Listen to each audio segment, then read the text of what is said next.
The Senate will come to order. Mr. Carpenter, please call the roll. Senators Bridges, Cook, Coram, Court, Crowder, Danielson, Donovan, Finberg,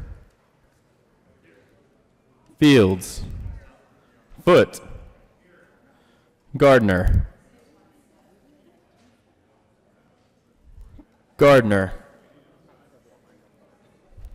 Excused.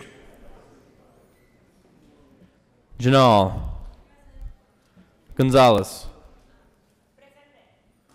Hill, Heisey, Holbert, Lee, Lundeen, Marble, Moreno, Pedersen, Priola, Rankin, Rodriguez, Scott, Excused. Smallwood, Sonnenberg, Story, Tate, Todd, Williams, Winter, Woodward, Zenzinger, Gardner, Scott,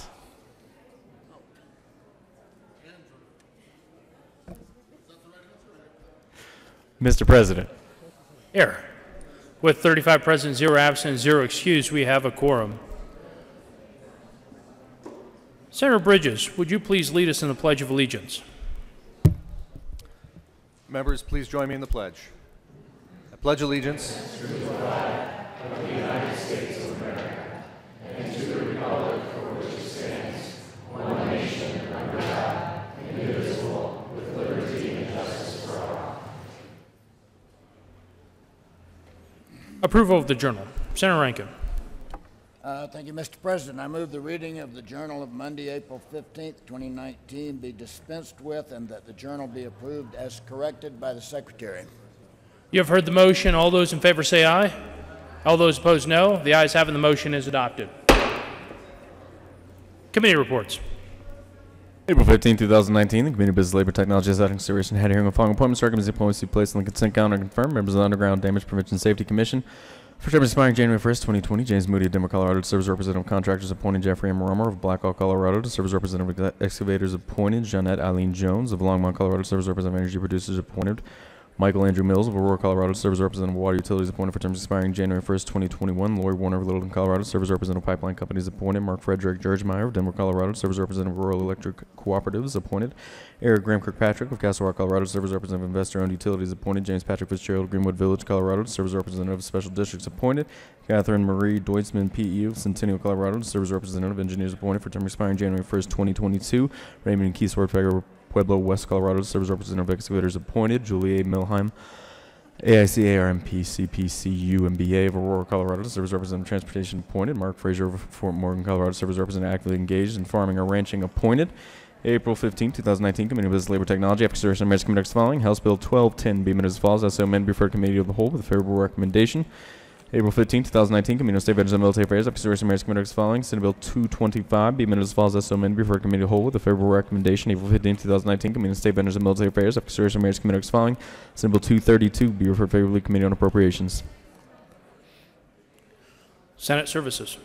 Correctly printed, Senate Bill 239, 240, 241, 242, 243, 244, and 245, Senate Resolution 11 correctly engrossed, Senate Bill 196 correctly re-engrossed, Senate Bill 59, 61, 104, 135, 142, 143, 150, 153, 157, 161, 169, 172, 192, 197, 202, 219, 220, and 221 correctly revised, House Bill 1118 correctly revised, House Bill 1232.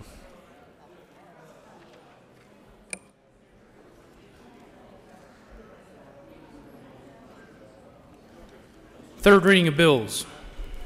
Final passage.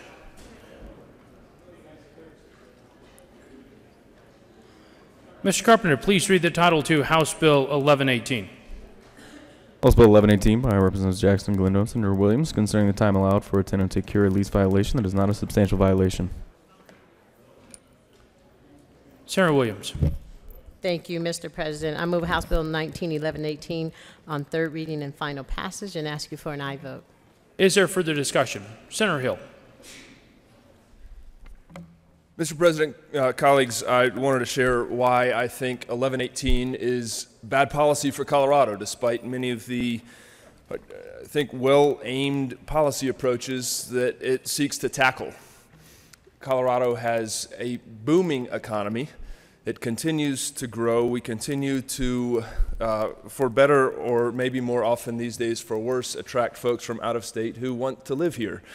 Often when I find people arrive, I welcome them and say, welcome to the promised land, because it does indeed seem like that sometimes. The challenge we have as a result of that is significantly rising housing costs, including rental costs. And House Bill 1118, I believe, seeks to address that. But we've made a couple of challenging policy changes that I contend will actually make the problem worse for us.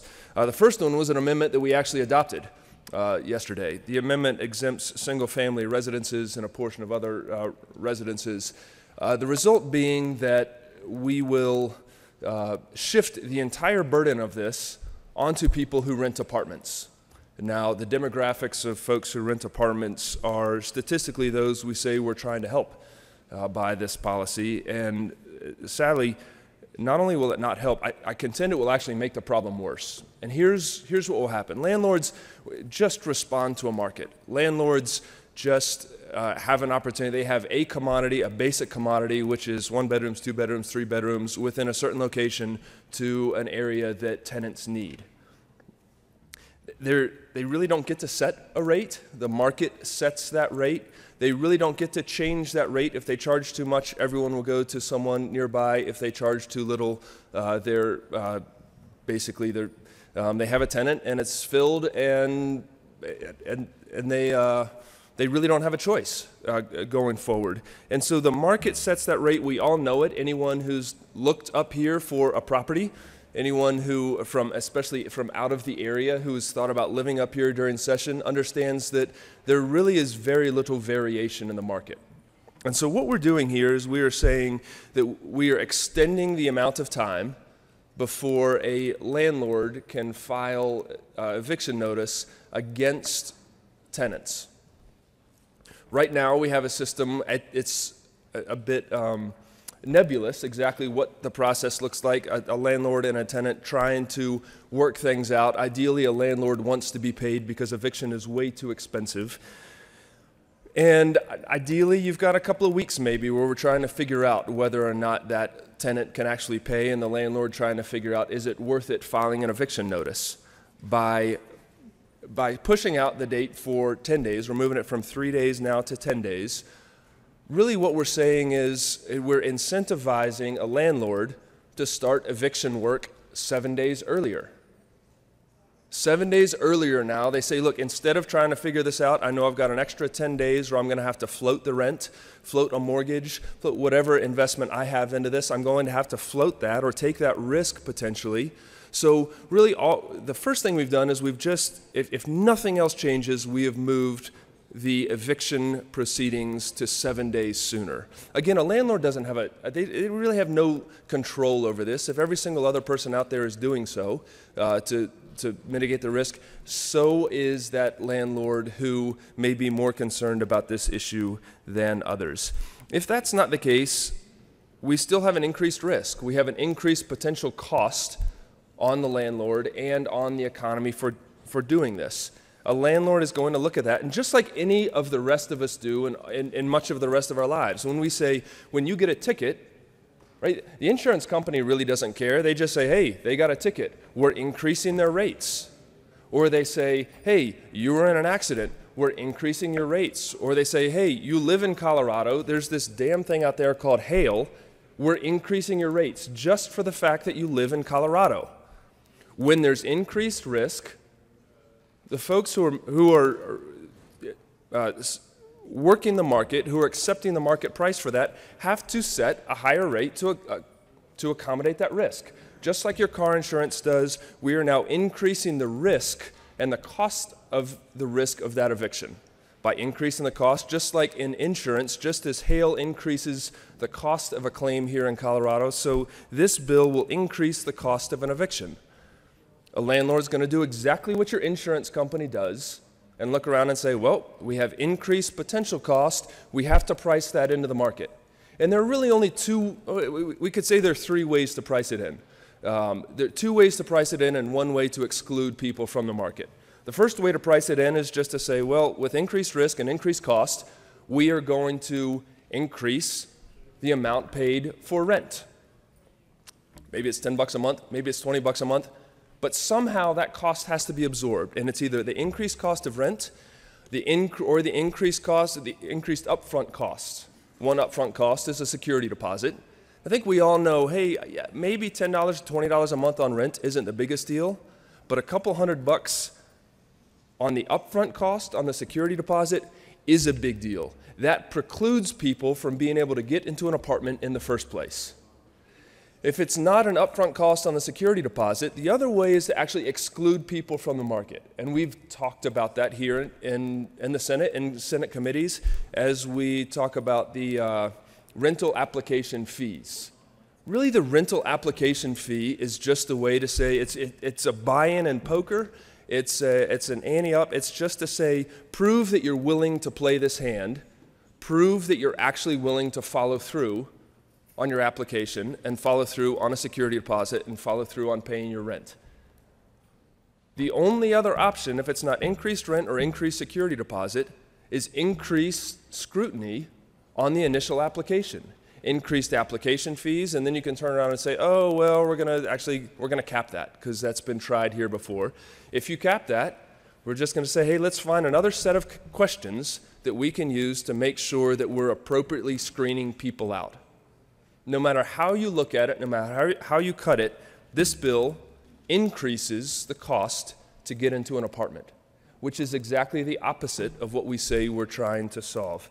Colleagues, I know we're well-intentioned on this. I know it's a challenge. I know it's a problem that we face.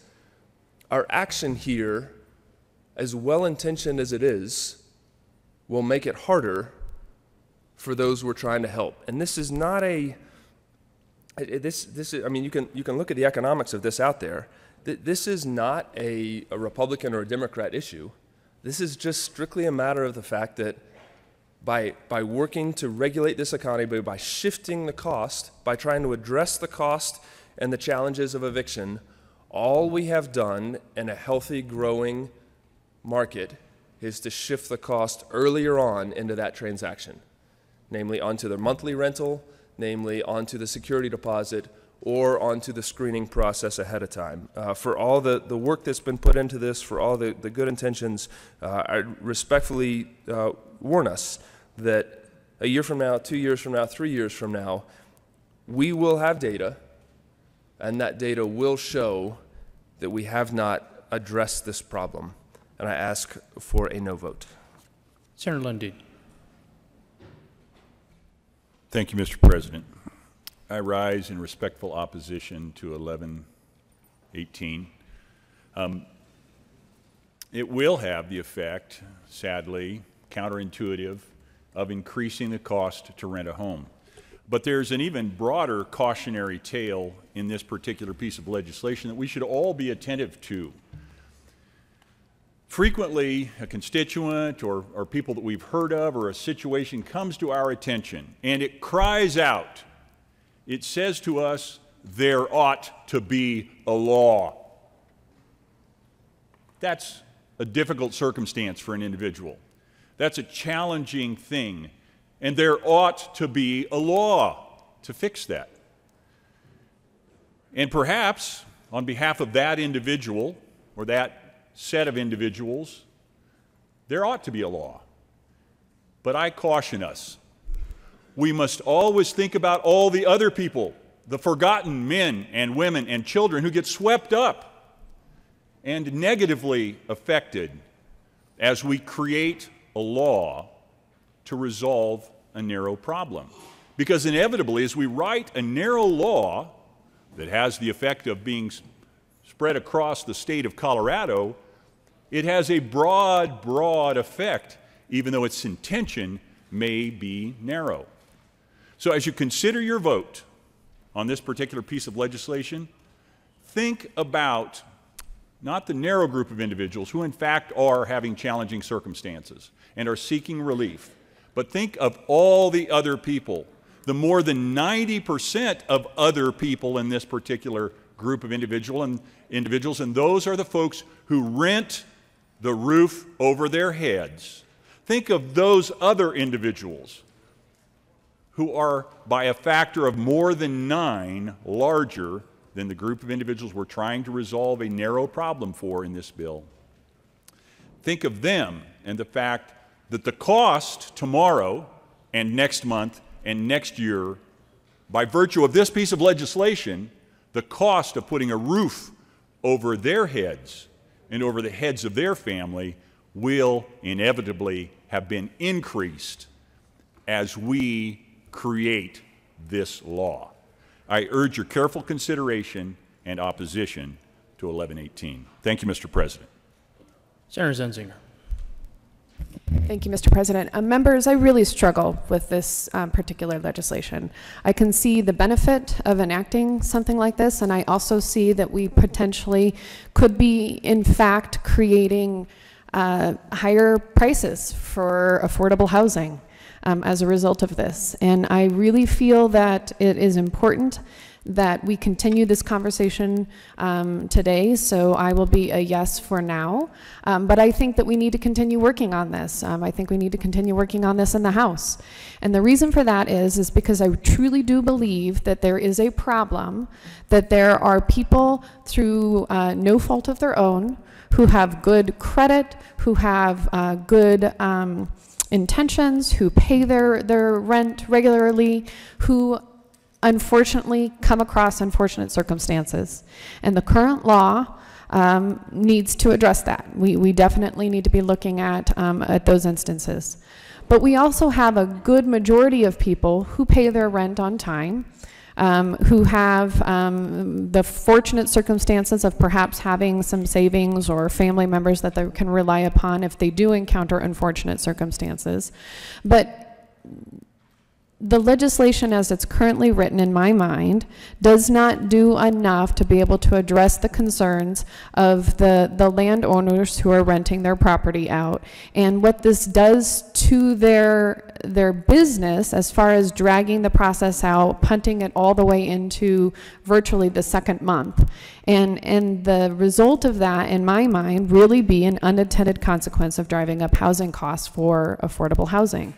So again, I am a yes for today because I think this is an important conversation that needs to continue. But I sincerely hope that we are able to continue working on this legislation further in the House. Thank you. Senator Tate. Thank you, Mr. President. And respectfully, I'm a no for today. But since this is third reading, this is kind of a certain finality to my no vote, I suppose. I want to just thank my colleague from El Paso County articulating some of the consequences of bills like this in terms of raising costs and possibly resulting in fewer people being in rental homes that they want. My main concern with bills like this, and there's others here in the General Assembly we're looking at, is that, and again, as alluded to by my colleague, a couple years down the line, 2 years, 3 years down the line, we find out that our policy took things in the wrong direction. There's never any rush to come undo it. That's just a major bummer in my mind. We just kind of price it in and keep on going. And why? Because the people that didn't get housing, they're not tenants. So, you know, in some ways, we don't care. Or on a different matter, the person that doesn't get the job because the job doesn't exist anymore, well, you know, now they're just an unemployment statistic. So what can I say? I think it'd be smarter to vote no on the bill. Thank you. Is there further discussion? Seeing none, the motion is the passage of House Bill 1118. Are there any no votes? Senators Marble, the Minority Leader, Cook, Hill, Lundin, Sonnenberg, Heisey, Scott, Tate, Smallwood, Woodward, Gardner, Rankin, Coram.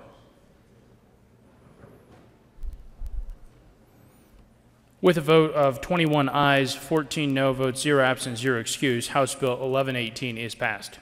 Co-sponsors: Senators Gonzalez, Priola.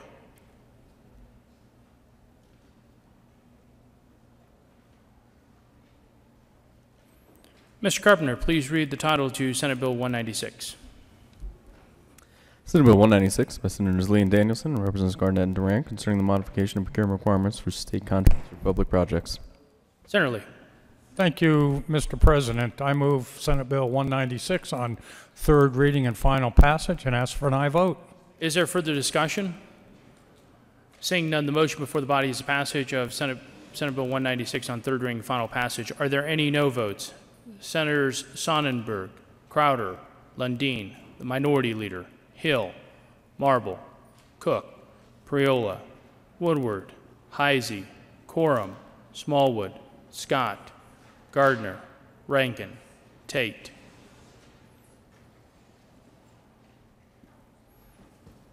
With a vote of 19 ayes, 16 no votes, 0 absent, 0 excused, Senate Bill 196 is passed. Co-sponsors: Senators Bridges, Winter, Majority Leader, Pedersen, Moreno, Williams, Foote, Janal.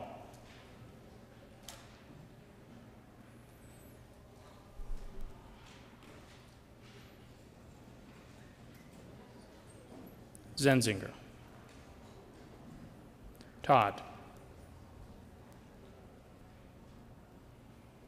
Fields, Story,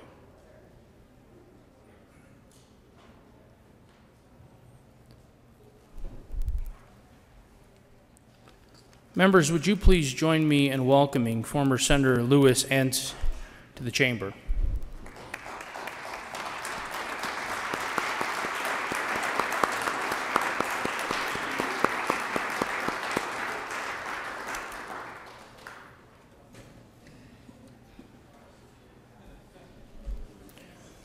General orders, second reading of bills.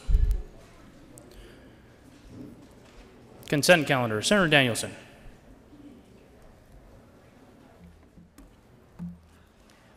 Thank you. Thank you, Mr. President. I move the Senate resolve itself into the Committee of the Whole for consideration of general orders, second reading of bills, consent calendar.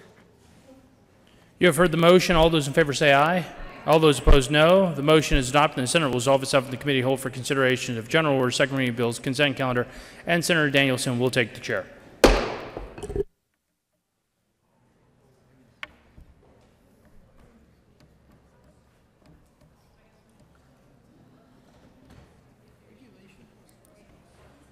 I know. I think I'm having hot flashes.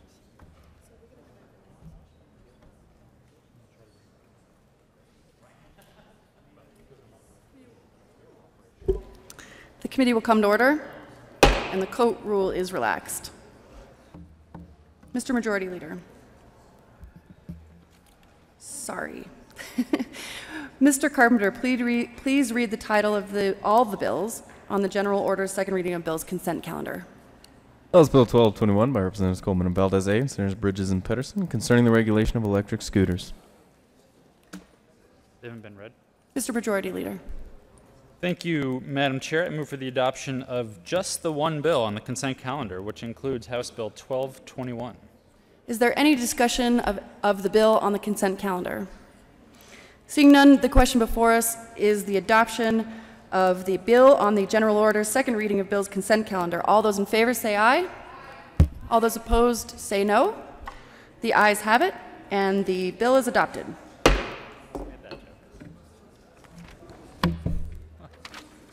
Mr. Majority Leader. Thank you, Madam Chair. I move the committee rise and report. The motion before us is for the committee to rise and report. All those in favor say aye. All those opposed say no. The ayes have it, and the committee will rise and report.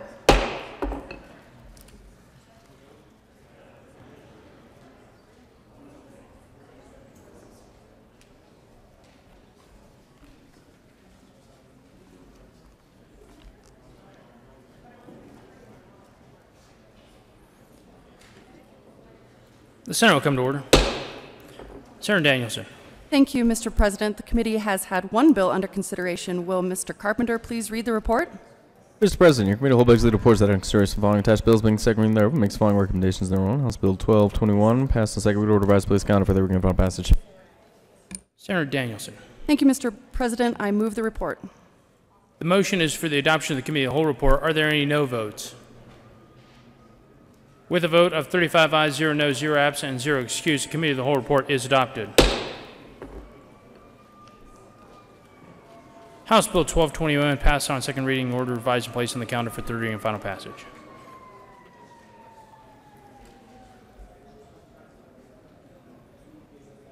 General orders, second reading of bills. Senator Danielson. Thank you, Mr. President. I move that the Senate resolve itself into the committee of the whole for a general order, second reading of bills. You have heard the motion. All those in favor say aye. All those opposed, no. The ayes have it, and the motion is adopted, and the Senate will resolve itself in the committee of the whole for consideration of general order, second reading of bills, and Senator Danielson will take the chair.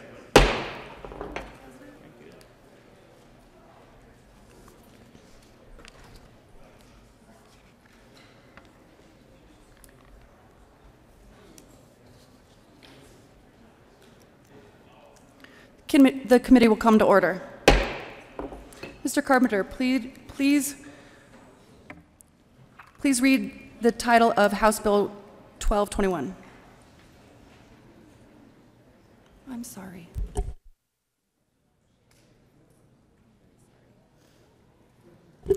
Excuse me, members, I'm sorry about that. Mr. Carpenter, please read the title of House Bill 1004. House Bill 1004 by Representatives Robertson Catlin and Senator Donovan, concerning a proposal for implementing a competitive state option for more affordable health care coverage in Colorado in connection with requesting authorization to use existing federal money for the proposed state option and taking other actions toward the implementation of the state option, making an appropriation. Senator Donovan. Thank you, Madam Chair. I move House Bill 1004. To the bill. Thank you, Madam Chair. 1004 has been a bill that's been widely discussed this session, and I'm very excited to finally have it over in the Senate for us to debate as a body. This bill falls into line with one of our primary goals of this session, which is to address the rising cost of health care across the state of Colorado. You've seen many bills, and we will continue in our final weeks of session to discuss and say what are the appropriate solutions to try to solve a problem that I think many of us hear from our constituents on a weekly, if not daily basis. And that is that for some of them, their monthly bill to pay for health insurance mirrors the most weightiest of line items in their budget. Perhaps their health care is starting to match their mortgage payment. Perhaps their health care is starting to match their child care payment. In my central part of my large district, years ago, when the Affordable Care Act was first presented, found itself having the most expensive individual market in the entire country, and prices have only gone up since then. We have presented numerous solutions over the past years, but the one that you have in front of you today, 1004, is an innovative solution that comes from the people of Colorado. It's great that Colorado always kind of leads on new ideas, and this bill is no different. So 1004 directs the Division of Insurance to take the next months, not next year's, take the next months and come up with a proposal to do a state-backed public option for health care. This would be insurance that you would purchase. It would be backed by the infrastructure of states, so hopefully find some cost savings in that. And it would be a competitor on the marketplace for counties that have multiple insurances, or as we find ourselves, 14 counties in Colorado have access to only a single health insurance carrier participating on the market. This bill, by providing a state-backed public option, would add an additional choice in that market and hopefully also provide competition in that market.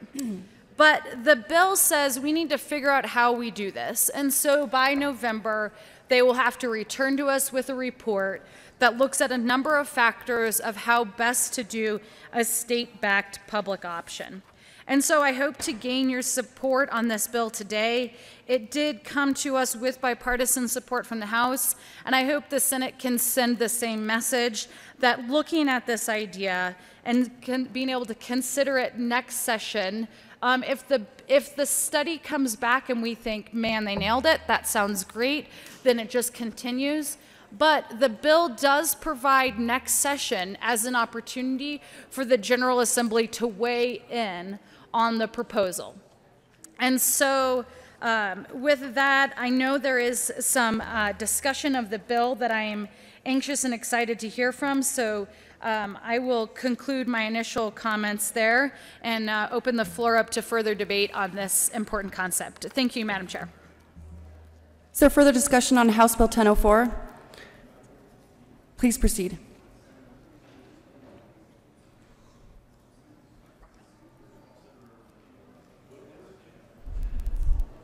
So I'm sorry, Senator Smallwood. Thank you, Madam Chair. One of those mornings, folks. Thanks for your patience.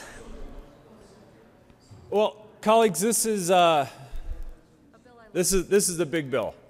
This is a big bill. It doesn't seem like a big bill because a fiscal note is only a few $100,000 probably to do this study.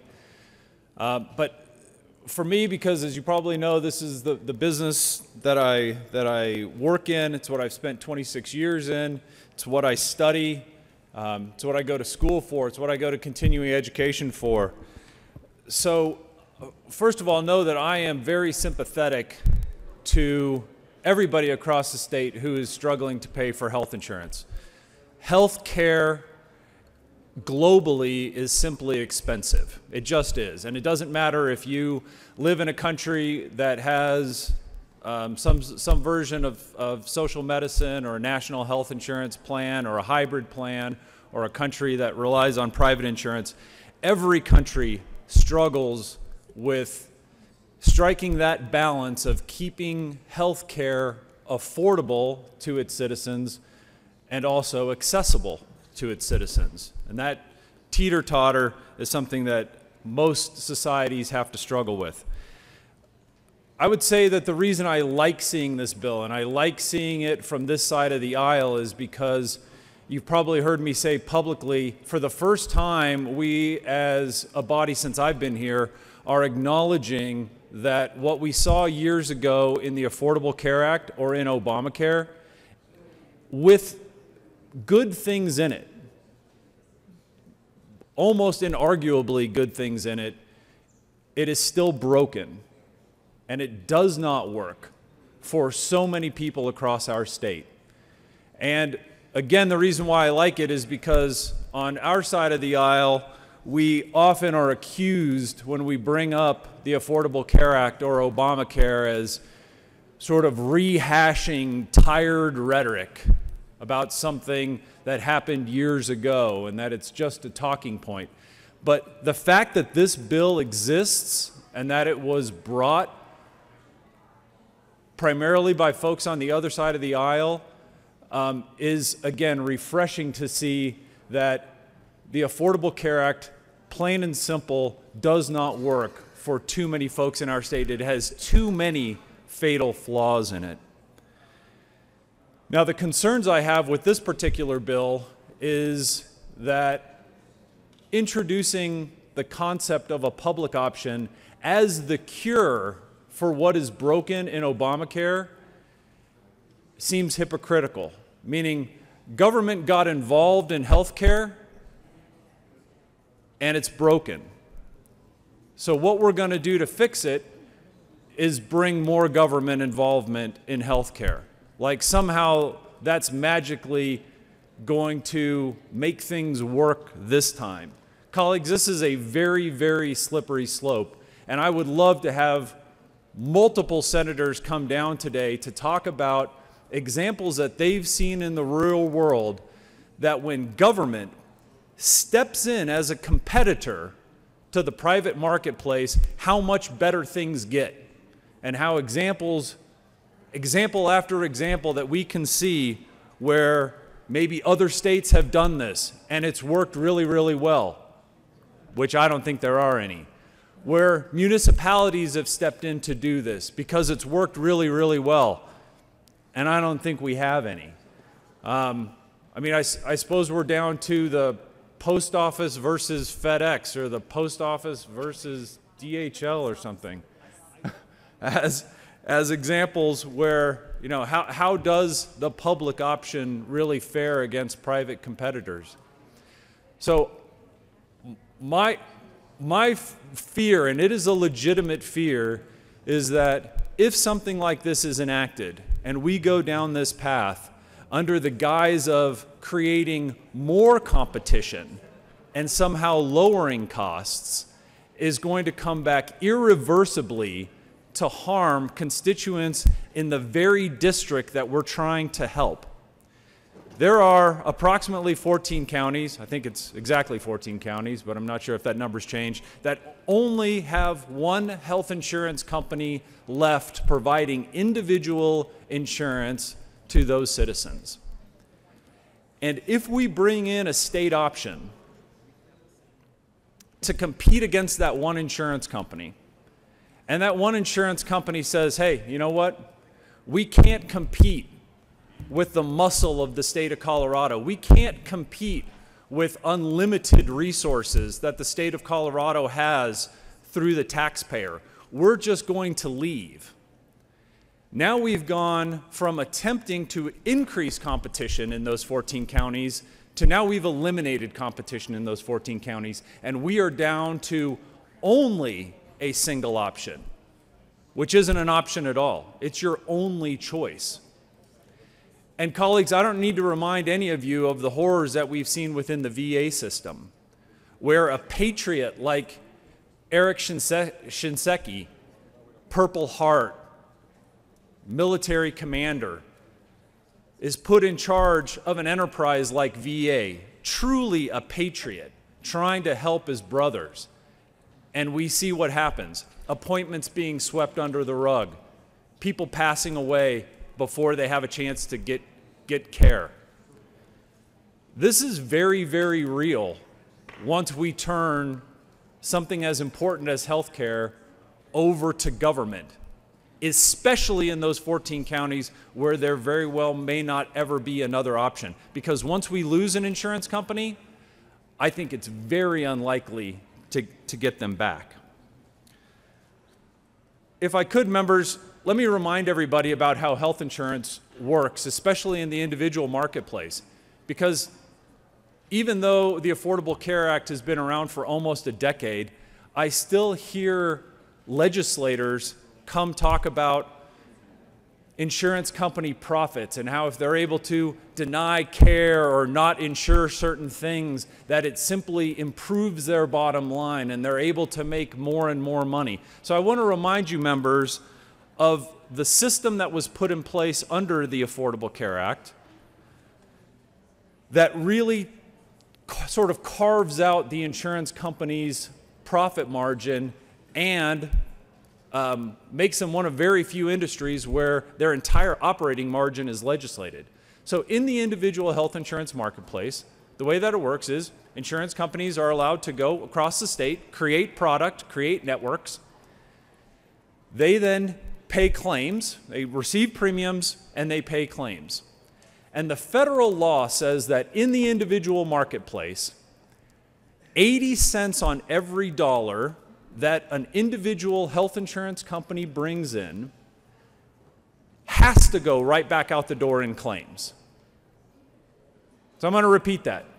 For every dollar an individual health insurance company receives, 80 cents has to go back out to pay medical claims. By federal law, an insurance company in the individual market space is bound to no more than 20% as a total operating margin, including profit. And many of these health insurance companies are for profit, and they make a profit margin. I would say historically, those that are profitable, somewhere between 2 and 5%. Sure, some are lower, some are probably higher. But that profit margin has to be within that total operating margin for the health insurance companies. If an insurance company structures things in such a way that they make too much money. Let's say that only 79 cents on every dollar went back out to pay claims, or 75 cents on every dollar went back out to pay claims. Then an insurance company is required to refund that money back to the policyholders. And for those of you who work in business, it's very possible that you have seen checks returned to you from health insurance companies. So since the Affordable Care Act, insurance companies that provide individual or group insurance company under federal law are no longer able to create massive profit margins because they're limited with their total operating margin. So when we talk about a public option, saving money, bringing extra competition, again, I challenge the assertion that government competition is going to drive additional private sector competition in this space. I strongly challenge that assertion. But if you're going to make that assertion, how would it work? How is a public option going to save money over private insurance companies? Well, they don't have a profit margin. Very much like how the not-for-profit health insurance companies that exist today in our state operate. And there historically have been several of them. Okay, one of our options here as state employees is Kaiser Permanente. That is a non-profit health insurance company, a non-profit HMO. Okay? So let's say, though, that you're able to carve out profit margin. So people's rates would go down 3%, 4%, 5%, 2%. Okay? Is that enough savings to potentially risk losing that last insurance company in these rural counties? Or you could say, well, the government is so efficient in the way that it operates compared to private enterprise. They're so good at their jobs that this 20% operating margin that we see within private health insurance companies is going to be dramatically reduced. Okay? I would submit that even the most efficient organization can't do it for free. So what are they going to do it for? 3%, 5%, 10%, 15%? There may be a one-time savings in there in administrative costs over the private sector. I don't believe that that's the case. I've now been involved intimately in government for the last 3 years, especially serving on the audit committee. And I'm going to be real honest with you, colleagues. I haven't been overwhelmed by the efficiency of government. Okay, we have to run bills every year that, because of what we see in legislative audit committee, that tells us that government is actually hardly efficient. So then we might look and say, well, Senator from Douglas County, where the savings is going to come from is not in that profit margin, or lack of that if we're dealing with not-for-profits. It's not in the administrative savings, because we'll concede the point that maybe government isn't that efficient. Where we're going to get the savings is because we are going to apply a reimbursement standard to doctors and facilities like what you see in Medicaid. Okay?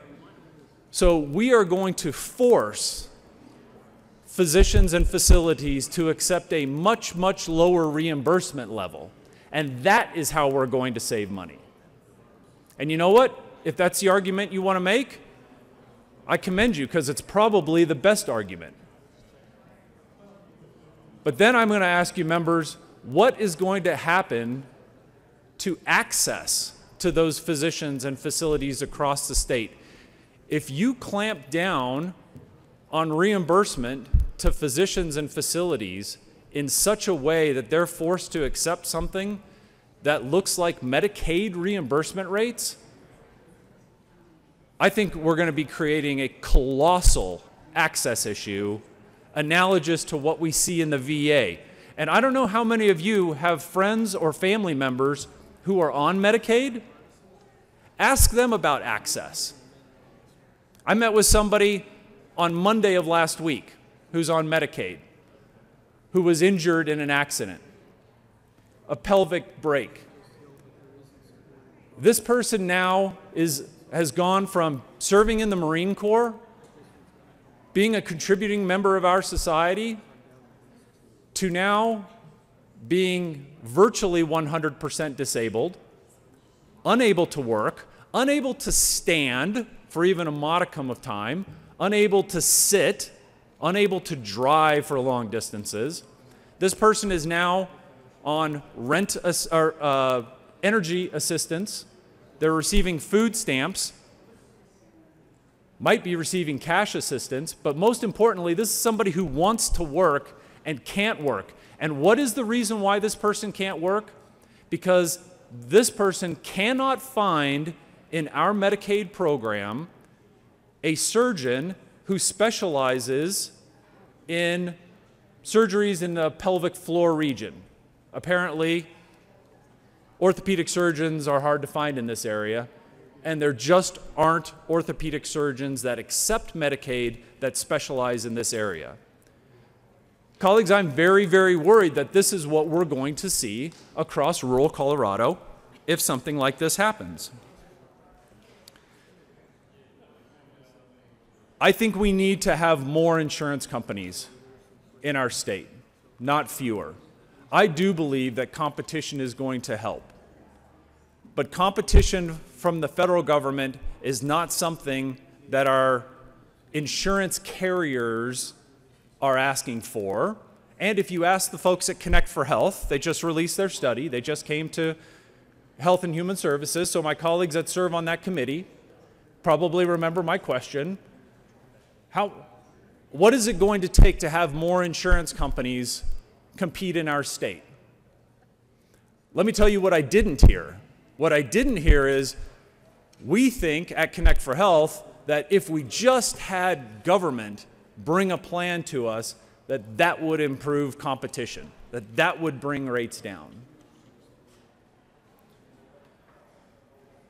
So I have brought a few amendments. I certainly want to give the bill sponsor, and actually let me restate something really quickly. I appreciate the work that the senator from Vail has done in this issue, and I don't think she'd mind me sharing that we've had lots of conversations around health care and health insurance in our state over the last couple of years. And I sympathize to any senator or representative who is in an area where they're seeing costs do what they do. Because it's a real problem and it needs a real solution. But again, I don't think that this bill is it. I think it's very dangerous. I think it is the slippery slope that we potentially cannot come back from once it's put into place. I'm somewhat relieved that we may get another bite of the apple if this study is approved and the results come back to us as a body that state that this is something that we should consider, that it is something that we should do. It'll give us time to work on more realistic solutions. But I'm going to urge a no vote on House Bill 1004. And again, Madam Chair, thank you for extending this time to me. I do have some amendments, but didn't know if the sponsor wanted to respond to anything before we leave these at the desk. Senator Donovan. Thank you, Madam Chair, and thank you for the consideration. I think many of the points you raised we probably agree on that are, some of those larger concerns and issues that you and I have discussed offline on the floor and publicly. But what I'll say is I think this bill allows for those bigger issues to continue to be discussed, as this bill, again, directs the division to come back to us with the possibility of what this public option could look like. And I will certainly make sure that the concerns where we align are included in that discussion. Thank you. There's an amendment at the desk. And folks, the coat rule is relaxed. Mr. Carpenter, please read the title of Amendment L005. Amendment L005, House Bill 10. Senator Smallwood. Thank you, Madam Chair. Thank you, colleagues. So, you need to move the amendment, please. Thank you, Madam Chair. I move Amendment 005. Thank you. To the amendment. Thank you, Madam Chair. So, again, one of the reasons why I like this bill being introduced is because it gives us a chance to have some conversations as a body, or at least as some proportion of a body, that we otherwise wouldn't normally get to have. So as we go through the re-engrossed bill, if you look at page 2, line 7 and 8, the bill states that we as the General Assembly find that every Coloradan deserves access to high-quality, affordable health care. Does anybody disagree with that, members? Anybody disagree? Every Coloradan deserves access to high-quality, affordable health care. And what I will say is that I think one of the biggest problems we have in Colorado and in the United States is that that is empty rhetoric. Senator Smallwood, just a reminder to the amendment, please. Madam Chair, so those lines are what is being addressed specifically in the amendment. So, affordable health care, stating affordable health care without placing any metrics around what that definition is, to me, is empty rhetoric. So, this is not being critical of the bill sponsor nor the drafters. This is what we hear everywhere. Coloradans deserve access to high-quality, affordable health care. What we need to do, colleagues, in my opinion, is to have a frank conversation around what does affordable mean. For example, in the Affordable Care Act, I'm sure most of you are well aware that employers over 50 employees, applicable large employers, ALEs, have to, under the employer shared responsibility portion of the Affordable Care Act, they have to provide good and affordable coverage to their employees, otherwise face a penalty. It's a significant penalty. So what the federal government did do is define good and define affordability. They defined good by using actuarial measures that an employee is responsible, or a member, I should say, is responsible for X% of claims, while the plan is responsible for Y% of claims. That is the definition of affordability. So the federal government defined that. They also defined affordability. And they said, in 2019, if you are an applicable large employer, in order to qualify as having met the requirements of the employer shared responsibility portion, you cannot charge your employee more than, I think this year it's 9.86% of what you pay them. So, Madam Chair, colleagues, the federal government has defined affordability as it relates to the employer shared responsibility payment.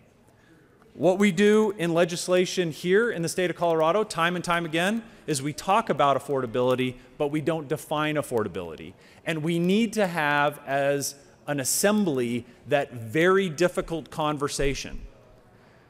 Because how many of you think that $100,000 a year, let's say $10,000 a month, $120,000 a year, how many of you think that's affordable for health insurance? Quick show of hands.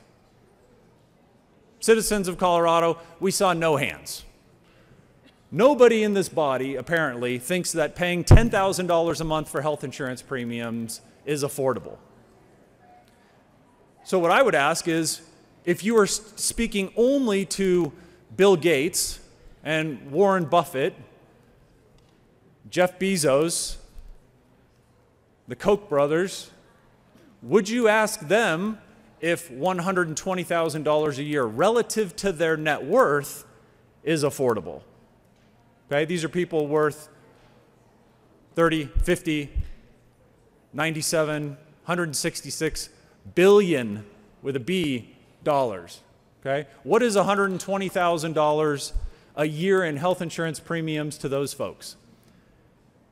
And I think we would all agree it is a fraction of a fraction of a fraction. I did it on the calculator this morning, and there were a lot of zeros before the number started. So, is $120,000 a year in health insurance costs affordable to Bill Gates? Maybe. Okay. So when we're talking about affordability, to tie numbers like what we do in Medicaid, like what the federal government does in the Affordable Care Act, I think is just good policy, but it will force each and every one of us to have very difficult conversations because, again, the federal government defined it as just under 10% of what you earn. It's going to be very difficult for many of us to go to our constituents and say, you think that your health insurance is unaffordable, but you're paying 9% of your income. Okay? In Germany, by the time you take the employee portion and the employer portion, I think you're just under 15%. Okay? These are difficult conversations to have, but I think they're necessary. And it'll force each one of us to stop throwing around like what you'll see again on page 3, line 10, line 9 and 10. Coloradans cannot afford their health insurance premiums. Who cannot afford them? Can Bill Gates not afford them? Can Mark Zuckerberg not afford them? Of course they can.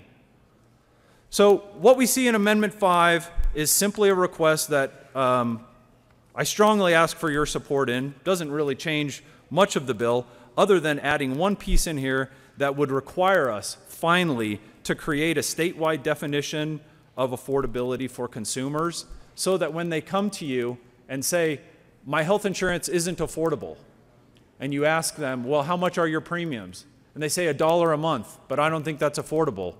You'll actually have a metric to say, actually, as a state, we've defined that. So I'd ask for an aye vote on Amendment 5. Senator Donovan. Thank you, Madam Chair. I think this is the type of vigor that I anticipate out of this study. I agree with this amendment and ask for an aye vote. Is there further discussion on Amendment L005? Seeing none, the question before us is the adoption of Amendment L005. All those in favor say aye. Aye. All those opposed say no. The ayes have it. The amendment is adopted. To the bill. There's an amendment on the desk. Mr. Carpenter, please read Amendment L006. Amendment L006, House Bill 1004, Senator Smallwood. Senator Smallwood. Thank you, Madam Chair. I move Amendment 6. To the amendment. Thank you, Madam Chair. So, first of all, for those of you who are big fans of single payer, you love the concept. Maybe you campaigned on the concept. Now would be a good time for you to check your email or cruise the internet, because you're probably supportive of this concept no matter what. But as you'll recall, when Amendment 69 was being debated a few years ago, you'll notice that women's groups in particular, those who value what they refer to as women's reproductive health, as I recall, they did not support Colorado Care, as I recall. And I believe that there were members in this room who opposed Colorado Care. And excuse me, Senator Smallwood, we'll need to stick to the description of the amendment. Thank you, Madam Chair. So, Amendment 6 reminds those citizens of ours who may not be that savvy in the world of health care and health insurance that Article 5 of our state's Constitution, Section 50, specifically forbids the public funding of elective abortions. Okay? This was one of the real tough things in Colorado Care, Amendment 69. Once the federal government or the state government gets involved in funding health care, a woman's ability to have an elective abortion and have it be covered under their health care plan is forbidden. And I don't really know how I feel about that. I do know one thing: no matter what you feel, no matter how you feel about abortion, I think we can all agree that if we're going to take somebody's benefits and change them and eliminate coverage for anything, for heart-lung transplants or elective abortions, if nothing else, we would want to make sure that that person is acutely aware of the fact that their benefits have changed.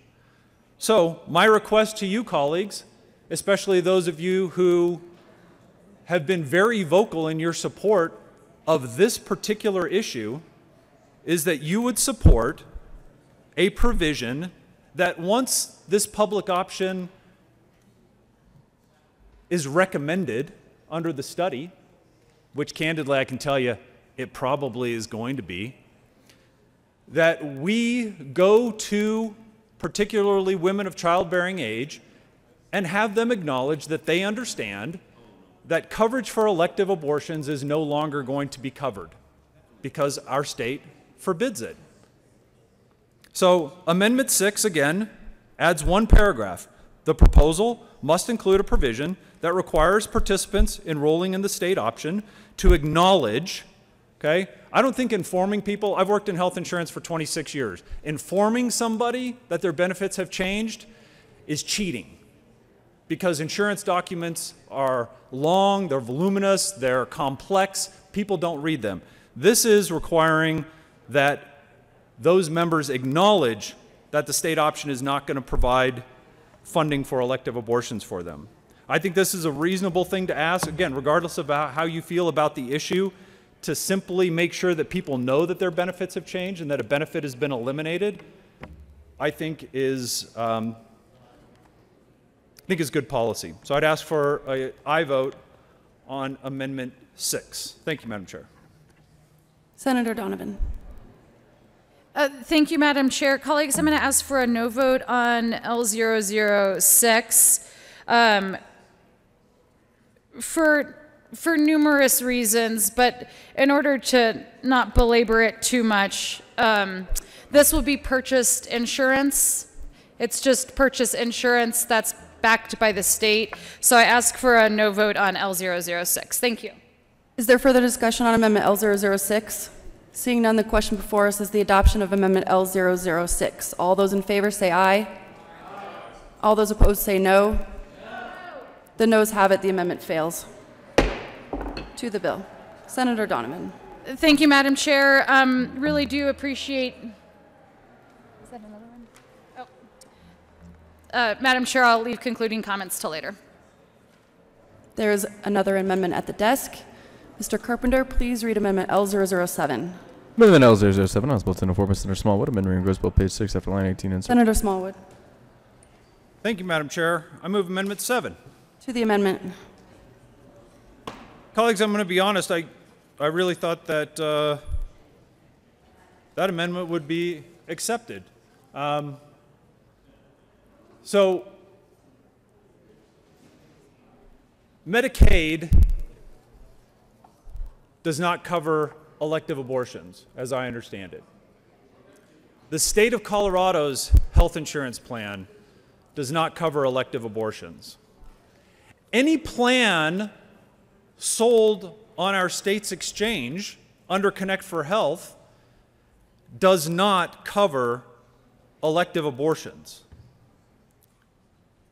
The reason for this is because, in my opinion, they can't.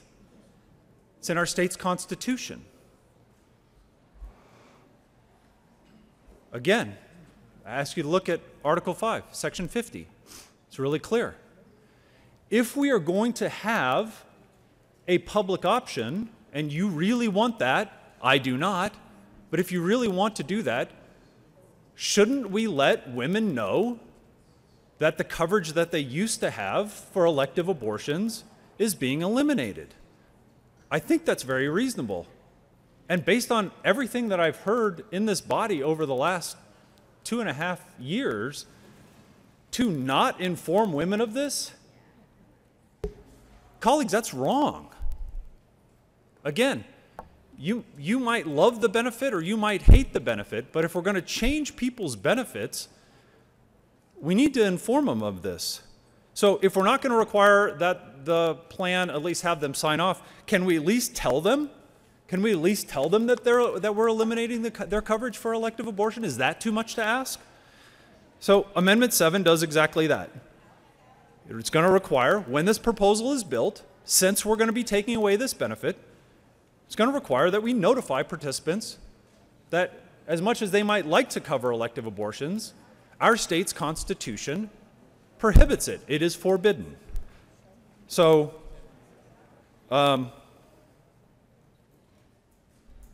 Yeah, so this will be one of those votes that we all go on record for. So ask for an aye vote on Amendment 7. Senator Donovan. Thank you, Madam Chair. Another bite at the apple. Appreciate the tenacity. L007, though, again, we just don't know if this is needed or appropriate yet. If you look at page 5, part of the study will even look at if it's going to be offered on or off the exchange, so I ask for a no vote. Thank you. Is there further discussion on Amendment L007? Seeing none, the question before us is the adoption of Amendment L007. All those in favor say aye. Division. He's small. A division has been called.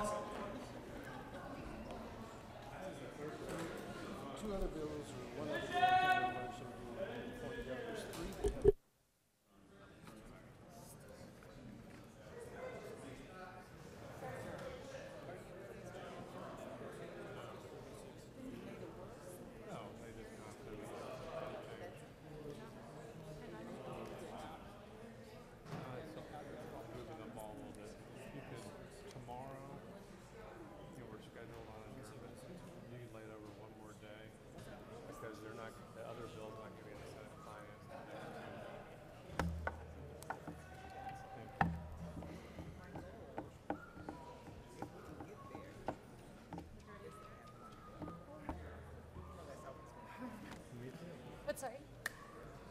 We have to maintain the appearances. I've been doing good too. But, good.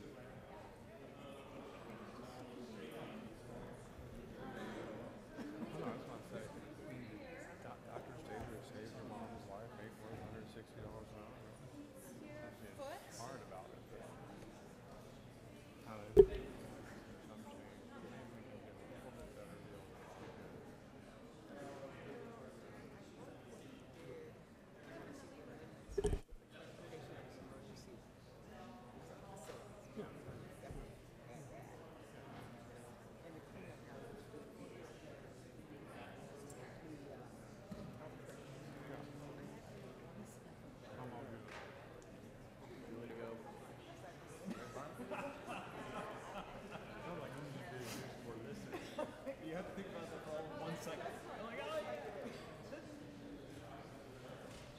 You're voting on my amendment, yes on my amendment, aren't you?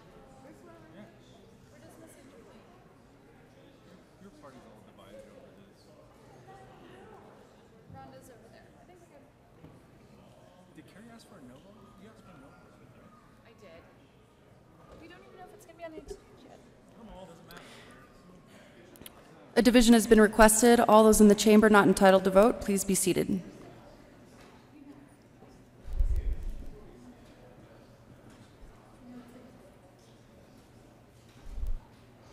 The question before us is the adoption of Amendment L007. All those in favor, please stand and remain standing until the count has been taken.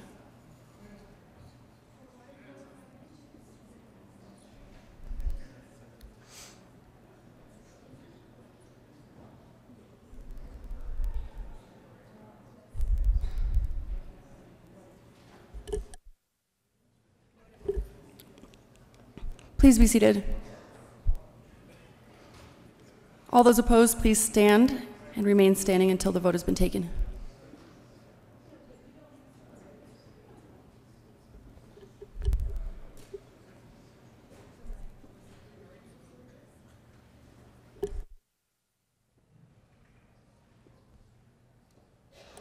The amendment fails.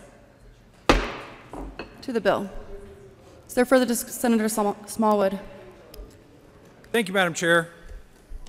Well, that was disappointing. Still going to ask for a no vote on House Bill 1004.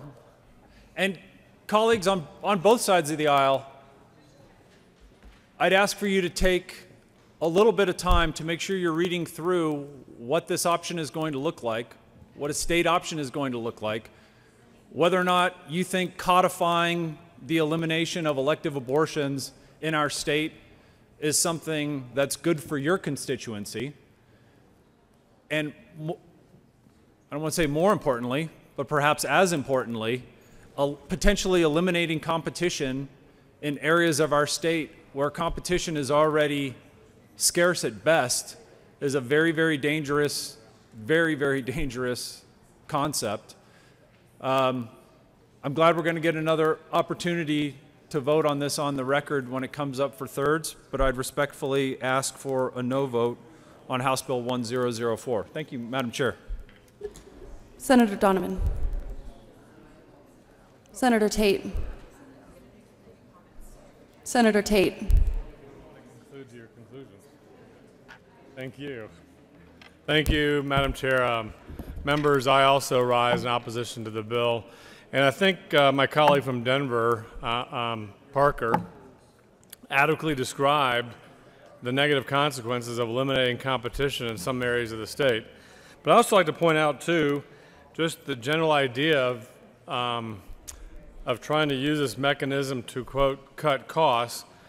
In my mind, the only way this is going to really cut costs is if we decide we want to pay all medical providers like Medicaid rates. And then we're going to be dealing with a different problem. That's called access to physicians, meaning we're not going to have healthcare providers wanting to participate in a compensation system that disincentivizes them to be in Colorado and asks them to really an incentive system that does not reward our most talented and hardworking people that invest 10+ years of their life in training, just to then get Medicaid rates under the guise of, quote, saving money. Anyways, thank you, members. Asked for a no vote on the bill, and I'm looking forward to the concluding comments that I almost didn't hear. Senator Donovan. Thank you, Madam Chair. So I think a lot of the concerns that have been raised by my colleagues today are monsters and ghosts that don't exist within this bill. This bill will look at how do we do this affordable while maintaining access, while not unbalancing the system, while giving 14 counties possibly another option, while maybe presenting some competition that lowers prices. But overall, how does Colorado present a solution for Coloradans? And that's what Senate Bill 1004 is truly about. And I respectfully ask for your aye vote on second reading. Thank you. Or further discussion on House Bill 1004? Seeing none, the question before us is the adoption of House Bill 1004. All those in favor say aye. All those opposed say no. The ayes have it. House Bill 1004 is adopted. Mr. Carpenter, please read the title of House Bill 1039. House Bill 1039 by Representative Escar and Senator Moreno concerning identity documents for changes to persons.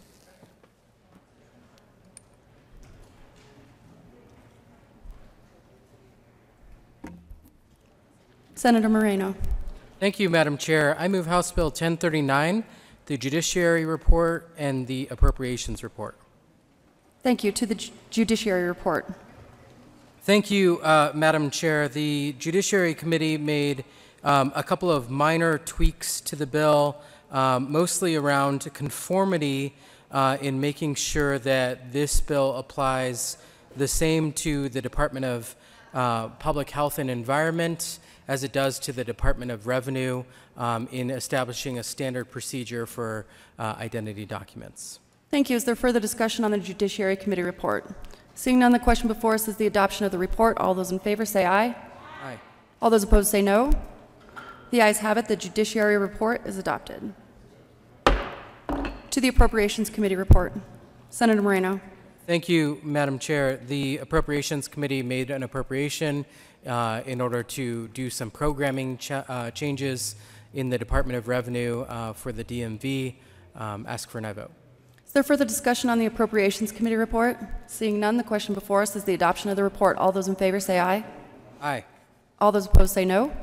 The aye has it, and the Appropriation Committee report is adopted. There's an amendment at the desk. Mr. Carpenter, please read Amendment L015. Amendment L015, House Bill 1039. Senator Moreno. Thank you, Madam Chair. I move Amendment L015. To the amendment. Thank you, Madam Chair. Colleagues, this amendment says that the state registrar shall promptly notify the Department of Revenue when an individual is issued a new birth certificate, and it also pushes out the effective date to January 1st, 2020. That time is needed to make sure that the system is in place where CDPHE and DOR are talking to each other when these new identity documents are issued. Thank you. Is there further discussion on Amendment L015? Seeing none, the question before us is the adoption of Amendment L015. All those in favor say aye. Aye. All those opposed say no. The ayes have it. The amendment is adopted. Senator Moreno, to the bill. Thank you, Madam Chair. Colleagues, it's really an honor and a pleasure to bring before you House Bill 1039. It has been a long time in the making. This bill has been introduced in, I believe, the last 4 or 5 legislative sessions, and unfortunately has never reached this point where finally we are having a discussion on the floor of the Senate around making sure that transgender individuals have documents that reflect who they are.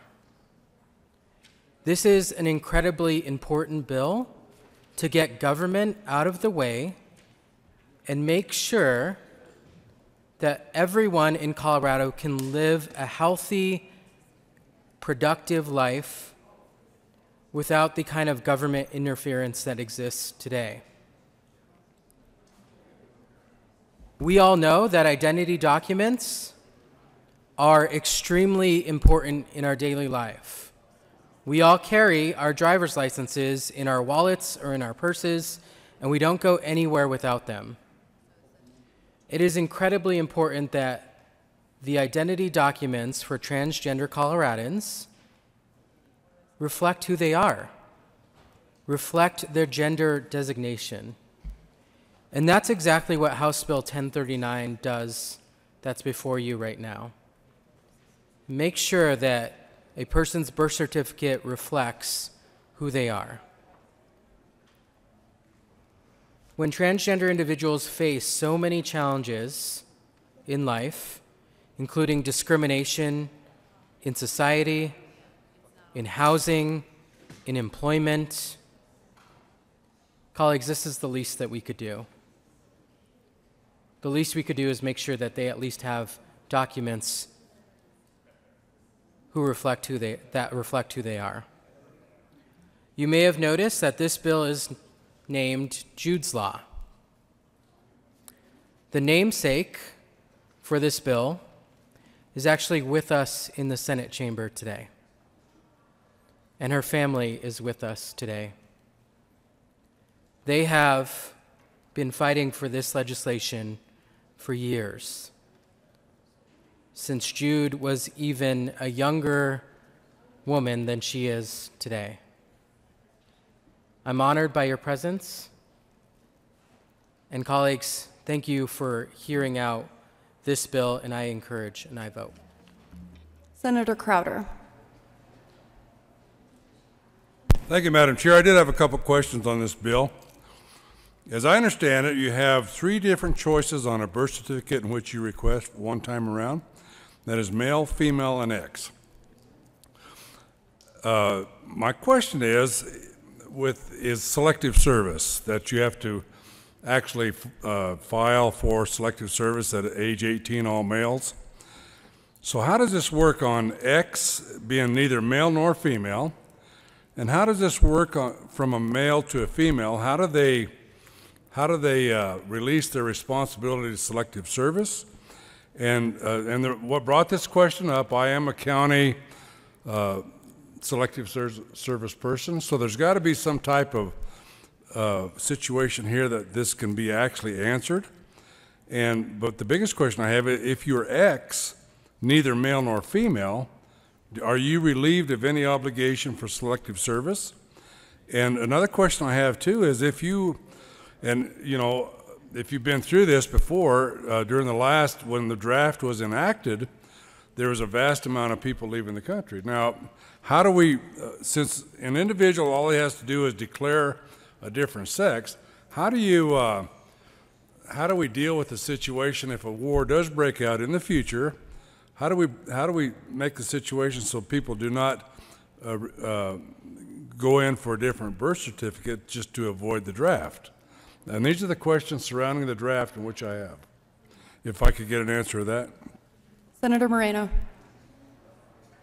Thank you, Madam Chair, and Senator Crowder, to the good senator from Alamosa.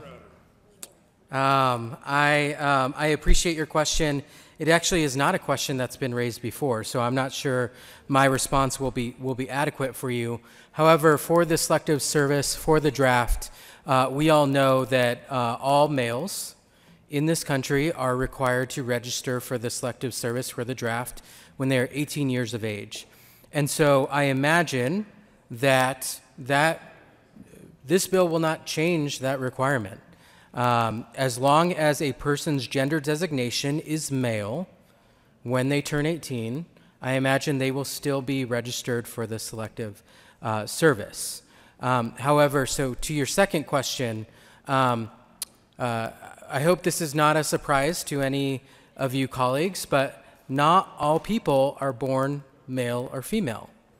There is actually something called intersex. And currently, so we want to make sure on birth certificates that that is reflected, that if an individual is born as intersex, that their birth certificate can be marked as such until the point in which they decide if they choose to designate themselves with a particular gender. And so I'm sure that my answer maybe didn't fulfill all of the questions asked, but to the best of my understanding, that's what would occur. Senator Crowder. Well, has there been any conversations on utilizing this bill to avoid the draft under any circumstances? Let's say that a person is straight and he wants to avoid the draft, so what he does is get a different birth certificate just to avoid the draft. I'm just curious, and it says it basically voluntary at one time. The second time around, you have to go through a court proceeding. So how do we basically safeguard the selective service so that people are not utilizing this just to avoid the draft, if you understand my question? Senator Moreno. Thank you, Madam Chair. And to the concern that was just raised, I don't honestly think it's a legitimate issue. I don't think anyone will use this process to dodge service in the military. In fact, we've gone through great strides to make sure that anyone, colleagues, who comes from whatever background, whatever identity, whether they're transgender or gay or straight, that everyone is welcome in the military. That is the bigger issue, not the process by which we believe that anyone could possibly use this to avoid the draft. I just don't think that's going to happen, colleagues. Not only because of the protections in this bill. In this bill, to get at the concerns that have been brought up in the past around, concerns about fraud or concerns about abusing this process, you are allowed to change the gender designation on your birth certificate once. And then, if a further change is necessary, you actually have to go through a court proceeding in order for that to happen. So that protection is there. The other protection is, under penalty of perjury, you cannot file for a new birth certificate for any other reason than reflecting the gender identity that you have. And so I think there are sufficient protections in this bill that will not lead to abuse of the process. Senator Gonzalez. Thank you, Madam Chair, and thank you to the good senator from Alamosa for your question. I do think that it is a question as to how do we treat individuals who want to serve and yet who are unable to serve. Actually, just on April the 12th, the Trump administration instituted a travel ban. I'm sorry, that's a different ban, my bad. a ban against transgender military service members who want to be able to serve their country and who are unable to do so. There are over 15,000 members of the trans community who would like to be able to serve this country and who are unable to do so given this ban that was just instituted on April the 12th. And so while I don't believe this, I understand and I appreciate your question. For someone who is willing and wants to serve, right now the federal government won't honor that desire to serve their country. And so we have a broader problem here. And I do believe, and I do urge an aye vote on this piece of legislation, because this is about ensuring that Coloradans are able to have the updated documents that reflect really and truly who they are. I urge an aye vote. Senator Quorum. Thank you, Madam Chair, and I want to thank the senator from Alamosa for bringing that question up, because I think it is an important question. But I think the more likely thing to happen, I know in 2016, our own Representative Mike Kaufman introduced legislation to actually end the selective service program. So I think that is more likely than happening than this. So thank you. Senator Crowder.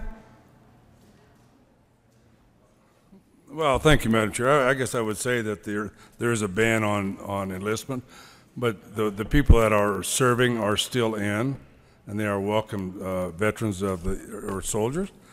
But I think, you know, when we talk about we don't think it will happen, we've had this conversation back 30 years ago. We didn't think 100,000 people would vacate to Canada to avoid the draft either, but they did. So I thought this is an important question. How do we handle this with selective service in a case of a national emergency? And I will tell you that we haven't handled it. This question will just go on, but I think it's an important question, and I think the way to really solve the question is anybody under 18 or of 18 should have to sign up for the draft. That would take care of it all. But you know, I just think that to say that this would never happen is not feasible, because it can and will. Thank you. Is there further discussion on House Bill 1039? Senator Gonzalez. Thank you, Madam Chair. I just want to read some information I have just received, that people who were assigned male at birth are required to register with the Selective Service within 30 days of their 18th birthday. This does include individuals who may have transitioned before or since then. To answer directly the question. And to answer the question from the good senator from Alamosa, people who were assigned female at birth are not required to register with the Selective Service regardless of their current gender or transition status. Thank you. Just as a reminder, folks, questions need to move through the chair. Is there further discussion on House Bill 1039? Seeing none, the question before us is the adoption of House Bill 1039. All those in favor say aye. All those opposed say no. The ayes have it. House Bill 1039 is adopted. Mr. Carpenter, please read the title of House Bill 1127. House Bill 1127 by Representatives Garnett and Montini, Senators Finberg and Fields, concerning the appointment of Lieutenant Governor to serve concurrently as the Director of the Office of Saving People Money on Health Care and in connection therewith making an appropriation. Senator Fields. Thank you, Madam Chair. I move House Bill 1127 and the appropriation report. To the Appropriations Committee report. The appropriation report just allocates the funds to support House Bill 1127. Is there further discussion on the Appropriations Committee report? Seeing none, the question before us is the adoption of the report. All those in favor say aye. All those opposed say no. The ayes have it. The Appropriations Committee report is adopted. To the bill, Senator Fields. Thank you, Madam Chair. Members, House Bill 1127 allows the Lieutenant Governor to serve also as the Director of the Office of Saving People Money on Health Care. I urge an aye vote on House Bill 1127.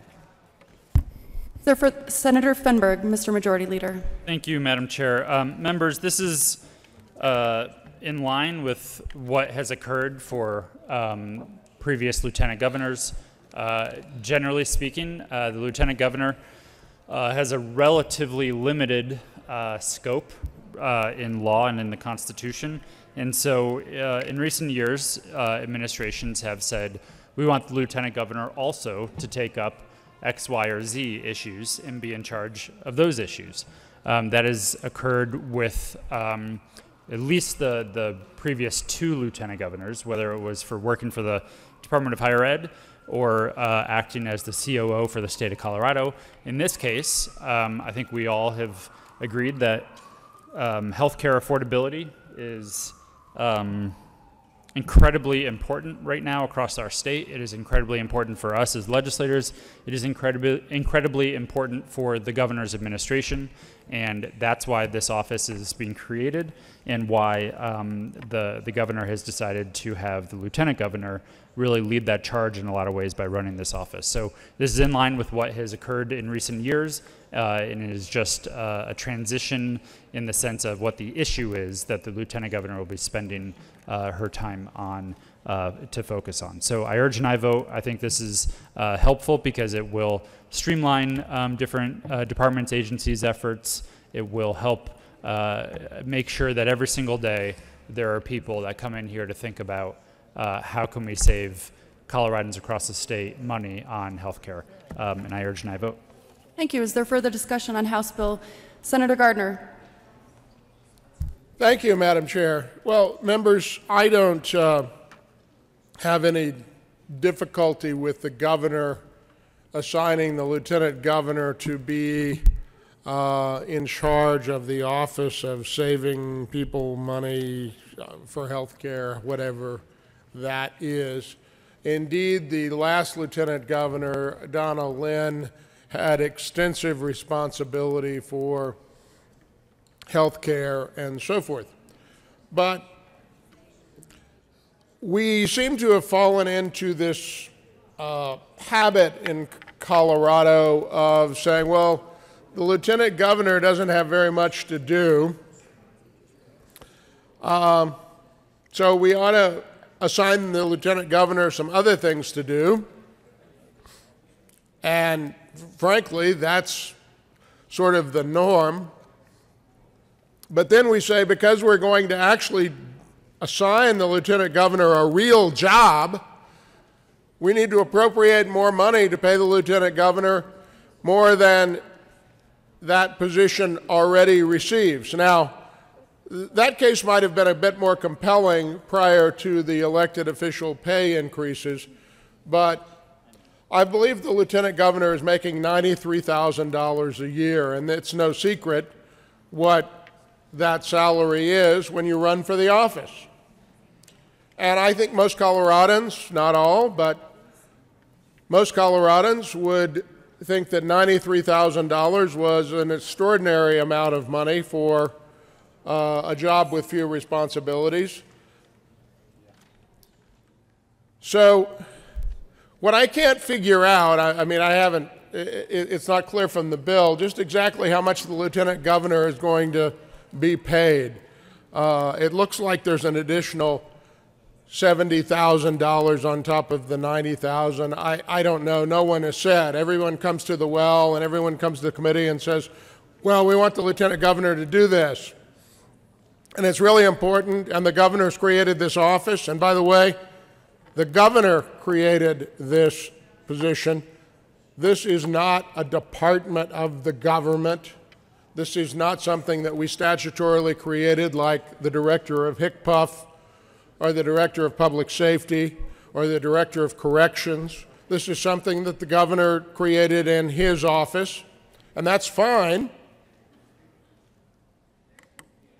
And the lieutenant governor reports to the governor. You know, I read an email not long ago about the numbers of hours that were available for my aide remaining between now and June 30th. And it turns out that there's more hours for my aide than he can in good conscience and by law and so forth to use. So we have excess 8 hours.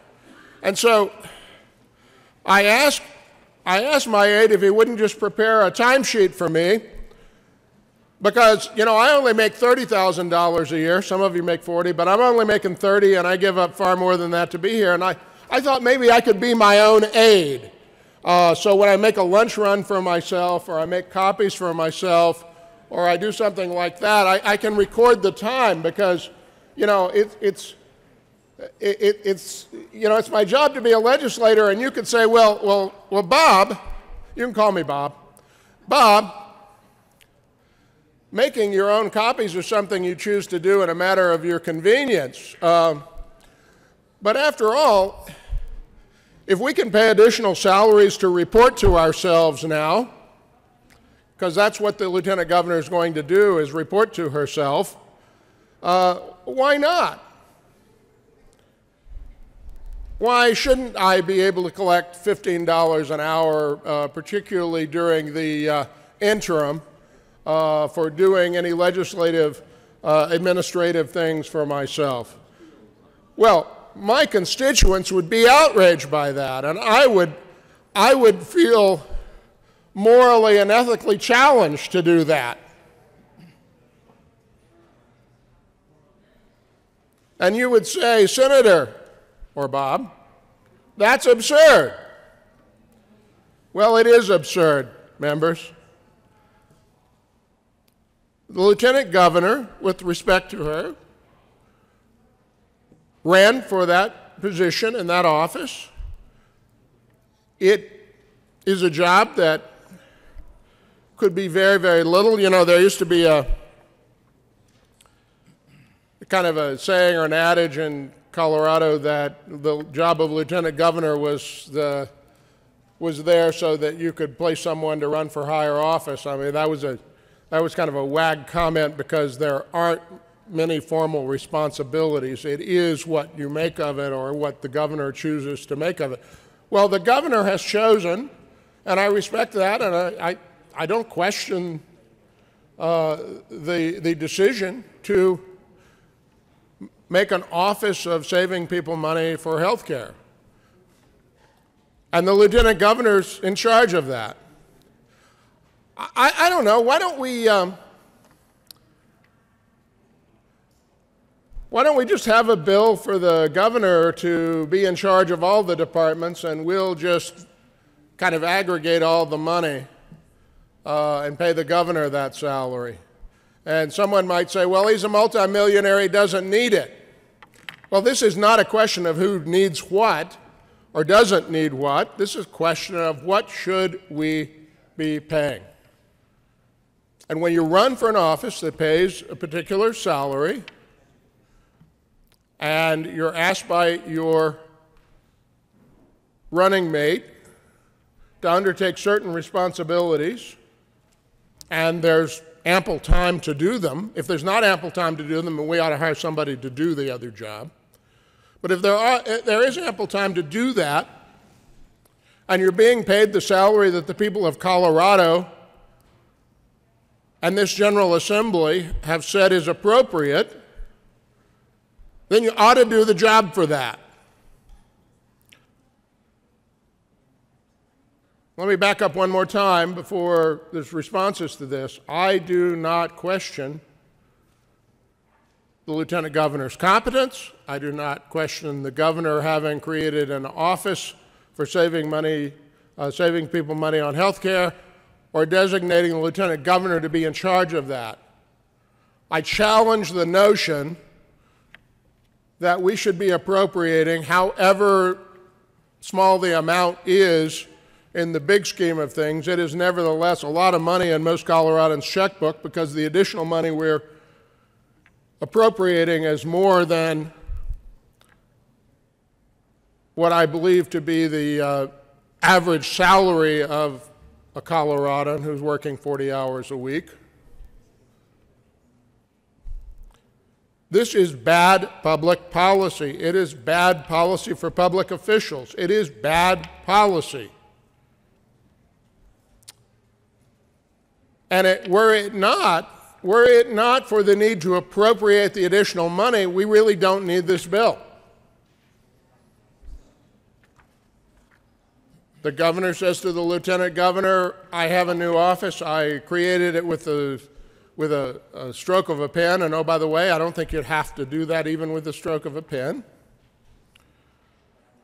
And I want you to do those jobs, Madam Lieutenant Governor. I want you to do that. We don't need a bill to do that. This bill is for one thing. It is to pay an additional $70,000, I think is the number, to someone who ran for office knowing full well that the office was a full-time job and that it paid a particular salary.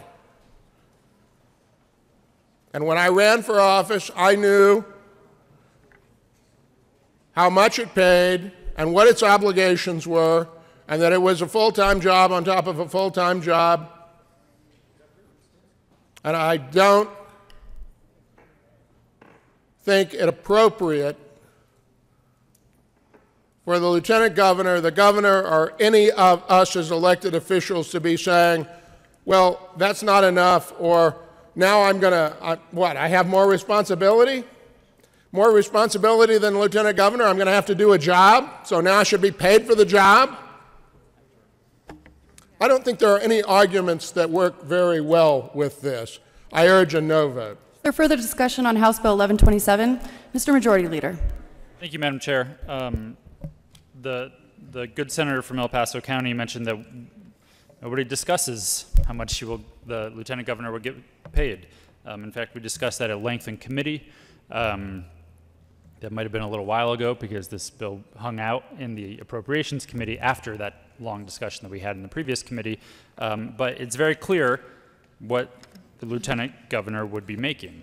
And it is in line with what the previous lieutenant governor made. And I would suspect it is in line with what the lieutenant governor made before that. This is not out of the ordinary. This is actually normal procedure. We may have issues with that, and we can discuss that, but I want to make it clear that this is not anything unusual. This is in line with what the previous lieutenant governor did and the salary that that previous lieutenant governor made. Senator Fields. Thank you, Madam Chair. Members, you heard the good senator from Colorado Springs mention that this was bad policy. And this is not bad policy. This is effective, efficient public policy. I've been serving down here for 9 years, started under Governor Hickenlooper, and when Lieutenant Governor Garcia was the lieutenant governor, he was also appointed the executive director of the Department of Higher Education. Good policy, being efficient, and he was able to do both roles and responsibility, lieutenant governor and the executive director of higher education. Then we had Donna Lynn. Donna Lynn also had dual roles. Her role was the chief operating officer as well as the lieutenant governor. An efficient use of resources within the state of Colorado, good public policy, where she's able to utilize her experience and background and knowledge, not only as lieutenant governor, but also as chief operating officer. Here we now have a new administration under the capable leadership of Governor Polis. And once again, we're continuing that trend where we're having the lieutenant governor have dual responsibilities. In this case, she will be the lieutenant governor, and then on top of that, she is going to be leading the office as a director of saving people money on health care.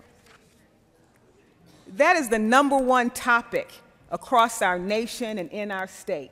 People want to save money as it relates to health care costs. And what this department will be doing, it will be looking at ways that we can help our citizens and our voters save money. That's good public policy. And so I believe that we should be supporting this initiative because it's not new. We've been doing this under numerous administrations. So members, don't get confused about aid hours. This has nothing to do with aid hours and how many hours you give your aides. This is about running the state of Colorado, and it's about making sure we're helping people save money as it relates to health care. So please vote yes on House Bill 1127. Senator Gardner. Thank you, Madam Chair. Well, despite my very best efforts to keep to the point, my friend from Arapahoe County wants to talk about how important it is to have someone to pay attention to saving people money in health care. I'm going to say it again. I don't question that motivation. I don't question the governor's right to do it. I don't question the goal, its propriety, its importance, its anything else. I do not.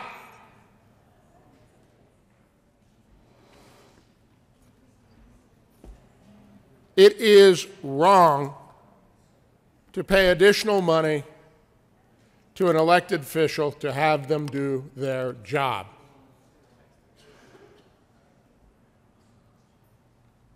And you say, well, we gave her another job. Well, if that's another job, then she's not doing the job that she was elected to do. But that's a little bit problematic. Now, my friend, the majority leader, says, well, this is not unusual. Well, I didn't like it the first time, I didn't like it the second time, and I'm tired of it the third time to the point that it needs to be said. And by the way, the first time, at least there was a department. There was a department. Now we're just sort of creating, with a swoop of a pen, another little thing. I mean, other than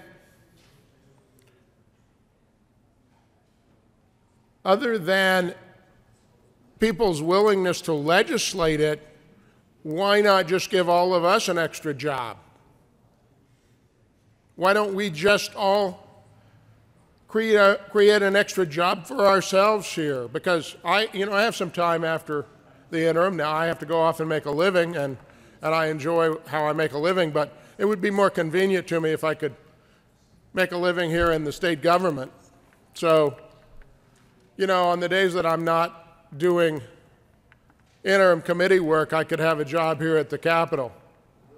And we could just all give ourselves an additional amount of money because there are things that are important and need to be done, like saving people money on health care. And if I had the time to do that, and if I didn't have this other job, well, I could do that. So let's just all vote ourselves some additional money. And my constituents would be outraged. And my constituents are outraged about this when they hear about it.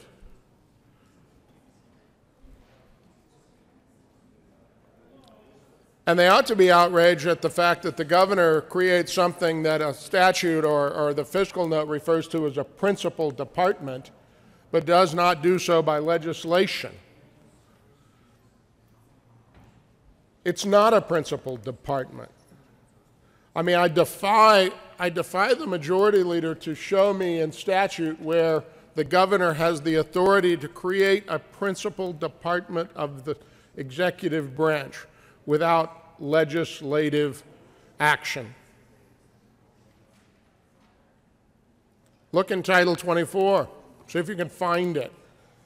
The governor's executive order didn't create another section in Title 24 saying there shall be a department called the Department of Saving People Money in Healthcare. I think that's actually called HCPF. Senator Gardner, we're going to keep the discussion to House Bill 1127, which regards the appointment of the Lieutenant Governor to serve as the Director of the Office of People Saving Money. Thank you. Let me connect the dots for you, Madam Chair. So we're, and bear with me, I know the hour is late. What I'm saying is we need to keep the discussion to the bill right now, Senator Gardner. Well, I'm trying to do that, Madam Chair, and I'm not as quick on my feet as Madam Chair. So let me see if I can do that. Please do so. See, we're discussing the office payment for the Lieutenant Governor to serve as the head of the Office for Saving People Money on Health Care. That's the subject of the bill. And the question is whether we should pay, I mean, it's one aspect of the bill, there are others, but whether or not we should pay the Lieutenant Governor additional money, Madam Chair. So I was talking to that, and I was noting that we have a department over there called HCPF that has that responsibility. So should we be paying someone else to do something that we already have a principal department head to pay? That was the connection, Madam Chair. I'm sorry. I mean, Thank you for bringing it back to the bill. Well, Madam Chair, I'm talking about the bill. I'm talking about whether or not we should pay additional money to the Lieutenant Governor to perform these duties. I don't know how that's not to the bill, Madam Chair. I just said thanks for bringing it back into the bill. So please proceed, Senator Gardner, with your comments on 1127. Well, the bill is about whether or not, let me do this. Let me do this so we can do that. The bill is a bill for an act concerning the appointment of the Lieutenant Governor to serve concurrently, that means at the same time, as the director of the Office of Saving People Money on Health Care. Now, one of the questions is, how did this Office of Saving People Money on Health Care, where is that office? I didn't find it anywhere in Title 24, Madam Chair. So that's a question, but it's to the bill. And in connection therewith, making an appropriation. Now, that's something that I was talking about. So, the bill says that under current law, the Lieutenant Governor is authorized to concurrently serve as head of a principal department while serving as the Lieutenant Governor. Well, I'm questioning whether or not the Governor has a right to have created this and call it a principal department at all. That's to the bill, Madam Chair. Is this a principal department? I don't think it is, because I didn't find it anywhere in Title 24. And the bill summary says the bill expands this to allow, it expands it.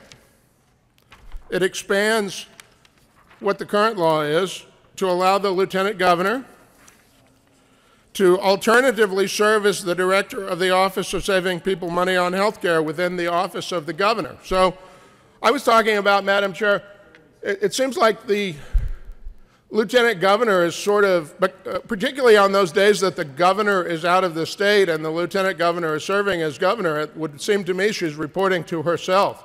So we're going to pay her money to report to herself, Madam Chair. I think that's to the bill. Is it appropriate to pay someone money to report to themselves? It's kind of like my aide.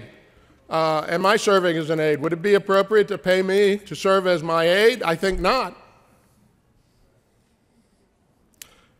And the bill further specifies the salary to be paid. Well, Madam Chair, I was talking to that issue as well.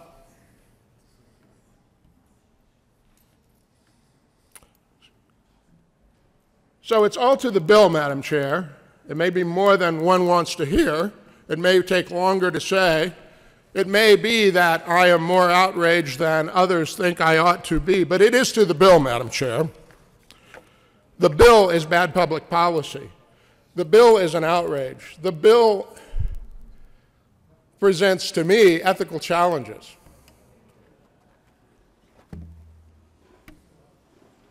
It is legalized corruption. I ask for no vote. Is there further discussion on House Bill 1127?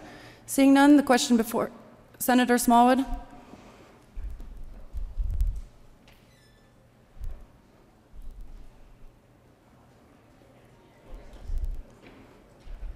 There's an amendment on the desk.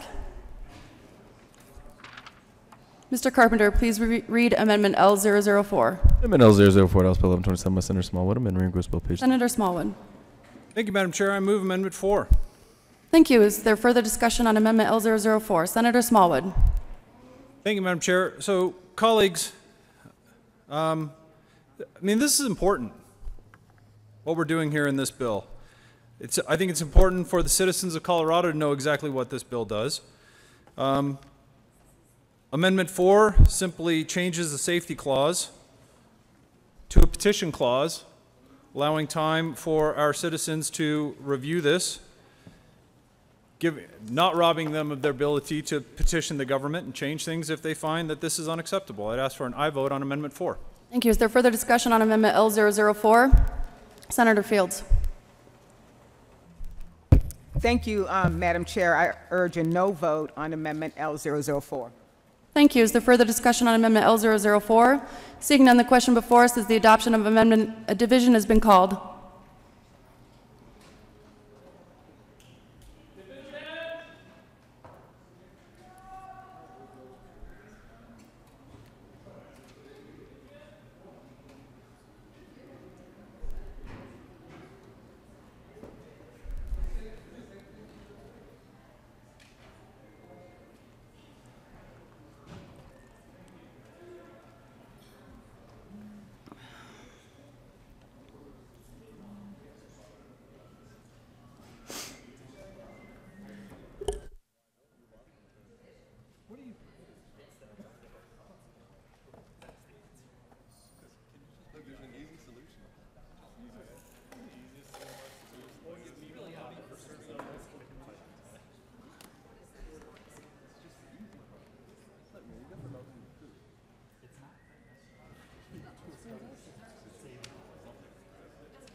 A division has been requested. All those in the chamber not entitled to vote, please be seated.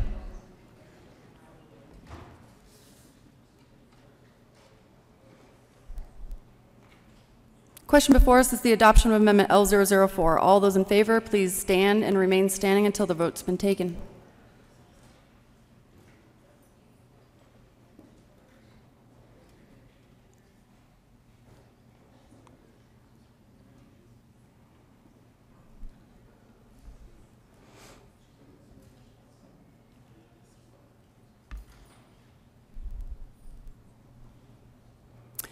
Thank you. All those in the chamber opposed, please stand and remain standing until the vote has been taken.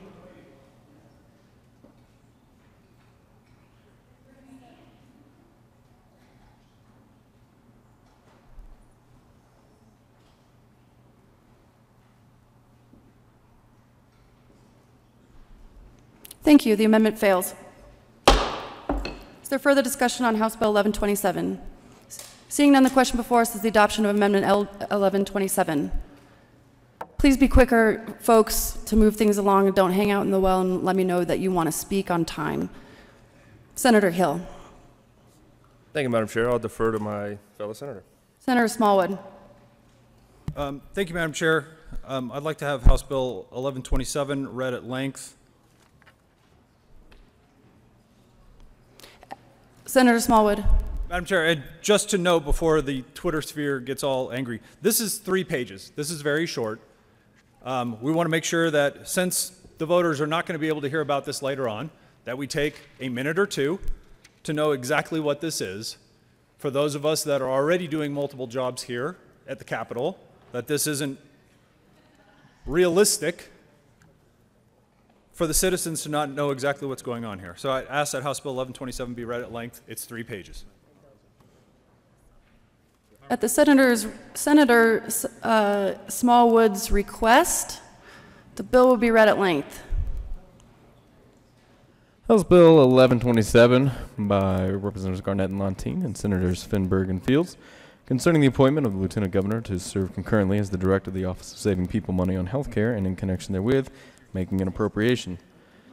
Being enacted by the General Assembly of the State of Colorado, Section 1 in Colorado Revised Statutes 24.1.108, add 4 as follows. 24.1.108, appointment of officers and employees, repeal. 4, in the event that the Lieutenant Governor is appointed during his or her term of office to concurrently serve as the Director of the Office of Saving People Money on Health Care within the Office of the Governor.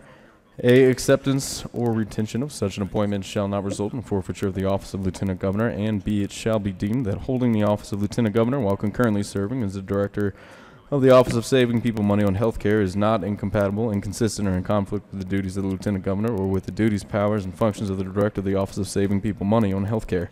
Section 2 in Colorado Revised Statutes 24.9.101, add 1B4 as follows. 24.9.101, salaries of elected state officials, repeal. 1, the following state officials shall receive annual salaries and allowances payable monthly as follows. B, Lieutenant Governor. 4, notwithstanding subsection 1B2 of this section, if the Lieutenant Governor is concurrently serving as the Director of the Office of Saving People Money on Health Care within the Office of the Governor, and the salary for the Director of the Office of Saving People Money on Health Care is greater than the amount to which the Lieutenant Governor is entitled under subsection 1B, the Lieutenant Governor shall also be paid that portion of the salary for the Director of the Office of Saving People Money that, when added to the amount of salary paid under the subsection 1B, equals the amount paid to the Director of the Office of Saving People Money. Section 3, appropriation for the 2018-19 state fiscal year, $19,992 is appropriated to the Office of the Governor. This appropriation is from the general fund. To implement this act, the office may use this appropriation for administration of the Governor's office and residence. Section 4, appropriation for the 2019-20 state fiscal year, $66,640 is appropriated to the Office of the Governor. This appropriation is from the general fund. To implement this act, the office may use this appropriation for administration of the Governor's office and residence. Section 5, Safety Clause, this General Assembly hereby finds, determines, and declares that this act is necessary for the immediate preservation of the public peace, health, and safety. Mr. Majority Leader.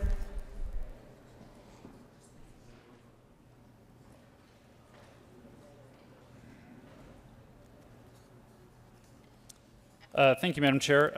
I move to lay over House Bill 1127 as amended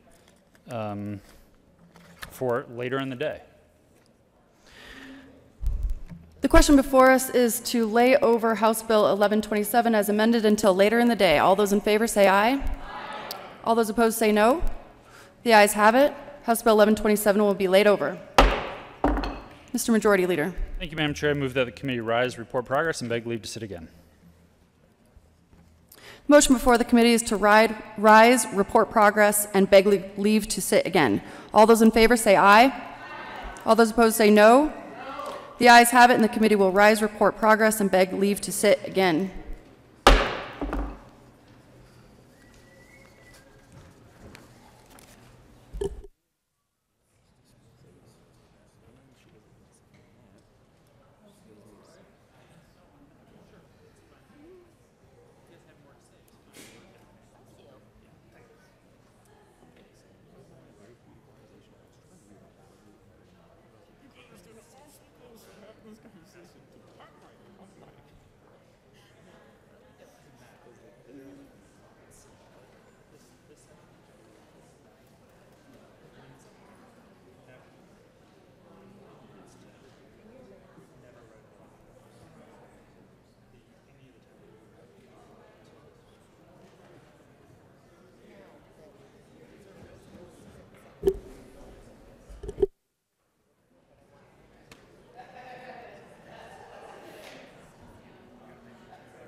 The Senate will come back to order.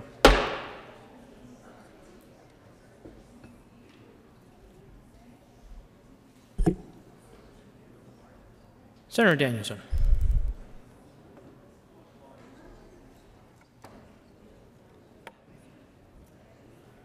Thank you, Mr. President. The committee has met and had a number of bills under consideration. Mr. Carpenter, please read the report. Mr. President, committee begs the reports that in consideration of following test bills being second reading, the makes following recommendation on House Bill 1004 has been House Bill 1039 has been passed second order revised place calendar for the bringing final passage. House Bill 1127 is amended labor until 4/16/19 returning its place in the calendar. Oh, no, you don't. Senator Danielson.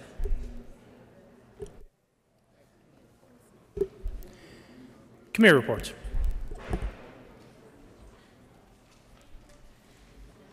April 15, 2019, Committee on Judiciary, after consideration of marriage committee as following. House Bill 1219, before the Committee of the Whole with a favorable recommendation be placed on the consent calendar. April 15, 2019, Committee on Judiciary, after consideration of marriage committee as following. House Bill 1174 be amended as follows as so amended before the Committee on Finance with a favorable recommendation. March 29, 2019, Committee on Appropriations, after consideration of marriage committee as following. House Bill 1031 be amended as follows as so amended before the Committee of the Whole with a favorable recommendation be placed on the consent calendar. April 16, 2019, Committee on Appropriations, after consideration of marriage committee as following. House Bill 1095 be referred to Committee of the Whole with a favorable recommendation be placed on the consent calendar. April 16, 2019, Committee on Appropriations, after consideration of marriage committee as following. House Bill 1205 be referred to Committee of the Whole with a favorable recommendation placed on the consent calendar. April 16, 2019, Committee on Appropriations, after consideration of marriage committee as following. Senate Bill 15 be amended as follows as so amended be referred to Committee on the Legislative Council with a favorable recommendation. April 16, 2019, Committee on Appropriations, after consideration of marriage committee as following. Senate Bill 36 be amended as follows as so amended be referred to Committee of the Whole with a favorable recommendation placed on the consent calendar. April 16, 2019, Committee on Appropriations, after consideration of marriage committee as following. Senate Bill 96 be amended as follows as so amended be referred to Committee of the Whole with a favorable recommendation. April 16, 2019, Committee on Appropriations, after consideration of marriage committee as following. Senate Bill 108 be amended as follows as so amended be referred to Committee on Legislative Council with a favorable recommendation. April 16, 2019, Committee on Appropriations, after consideration of marriage committee as following. Senate Bill 136 be amended as follows as so amended be referred to Committee of the Whole with a favorable recommendation placed on the consent calendar. April 16, 2019, Committee on Appropriations, after consideration of marriage committee as following. Senate Bill 149 be referred to Committee of the Whole with a favorable recommendation placed on the consent calendar. April 16, 2019, Committee on Appropriations, after consideration of marriage committee as following. Senate Bill 156 be referred to Committee of the Whole with a favorable recommendation. April 16, 2019, Committee on Appropriations, after consideration of the marriage committee as following. Senate Bill 165 be amended as follows as so amended be referred to Committee of the Whole with a favorable recommendation placed on the consent calendar. April 16, 2019, Committee on Appropriations, after consideration of marriage committee as following.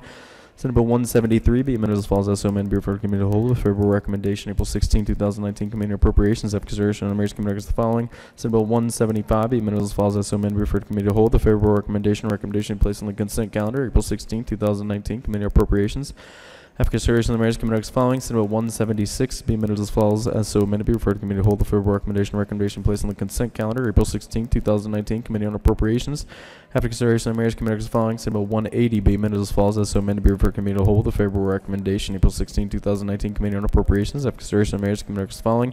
Senate Bill 188 be amended as follows as so amended be referred to Committee of the Whole with a favorable recommendation. April 16, 2019, Committee on Appropriations, after consideration of the marriage committee as following.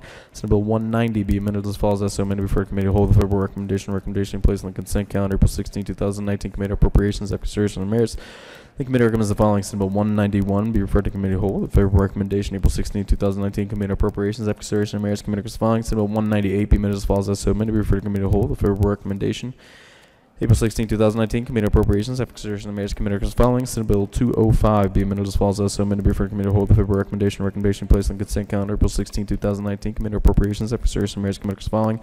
Senate Bill 215 be amended as follows as so amended be referred to Committee of the Whole with a favorable recommendation placed on consent calendar. April 16, 2019, Committee on Appropriations, after consideration of the marriage committee as following. Senate Bill 216 be amended as follows as so amended be referred to Committee of the Whole with a favorable recommendation placed on consent calendar. April 16, 2019, Committee on Appropriations, after consideration of the Mayor's Committee recommends the following. Senate Bill 218 be amended as follows as so amended be referred to Committee of the Whole with a favorable recommendation. April 16, 2019, Committee on Appropriations, after consideration of the Mayor's Committee as following. Senate Bill 224 be amended as follows as so amended be referred to Committee of the Whole with a favorable recommendation. April 16, 2019, Committee on Appropriations, after consideration of the Mayor's Committee as following. Senate Bill 231 be amended as follows as so amended be referred to Committee of the Whole with a favorable recommendation.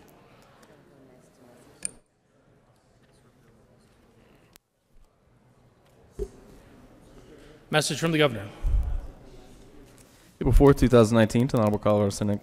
Ladies and gentlemen, pursuant to powers conferred by constitutional laws of the state of Colorado, I offer that under designated points submit to your consideration the following. Member of the Colorado Lottery Commission for term expiring July 1st, 2019, William John Clayton of Littleton, Colorado, to serve as a representative of law enforcement and as an unaffiliated occasioned by the death of Kevin Scott Naderman of Inglewood, Colorado, appointed for term expiring July 1st, 2022. Stanley Henry Podolsky III, CPA of Fort Collins, Colorado, Republican, certified public accountant who has practiced accountancy in Colorado for at least 5 years. Appointed Jim Binsberg of Colorado Springs, Colorado, to serve as a public member as a Republican, reappointed. Sincerely, Jared Polis, Governor.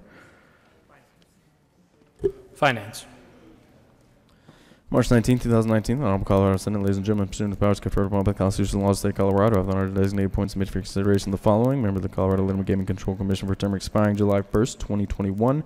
Kristen Shirley Blessman of Denver, Colorado, to serve as a member from the 1st Congressional District as a representative who has been engaged in business and management level capacity for at least 5 years and as an unaffiliated appointed Cecilia Jared Polis governor. Finance. April 4th, 2019, Honorable Colorado Senate. Ladies and gentlemen, pursuant to powers conferred by the Constitutional law of the State of Colorado, outline our designated reappointments into consideration of the following: members of the Medical Services Board for term expiring July 1st, 2021. Patricia L. Gibbons, DHA, EDM, BNRN of Denver, Colorado, and unaffiliated from the 1st Congressional District with knowledge of medical assistance programs, reappointed for term expiring July 1st, 2022. Amanda Ann Moore of Westminster, Colorado, Republican from the 7th Congressional District with knowledge of medical assistance programs, reappointed Cecilia Jared Polis governor.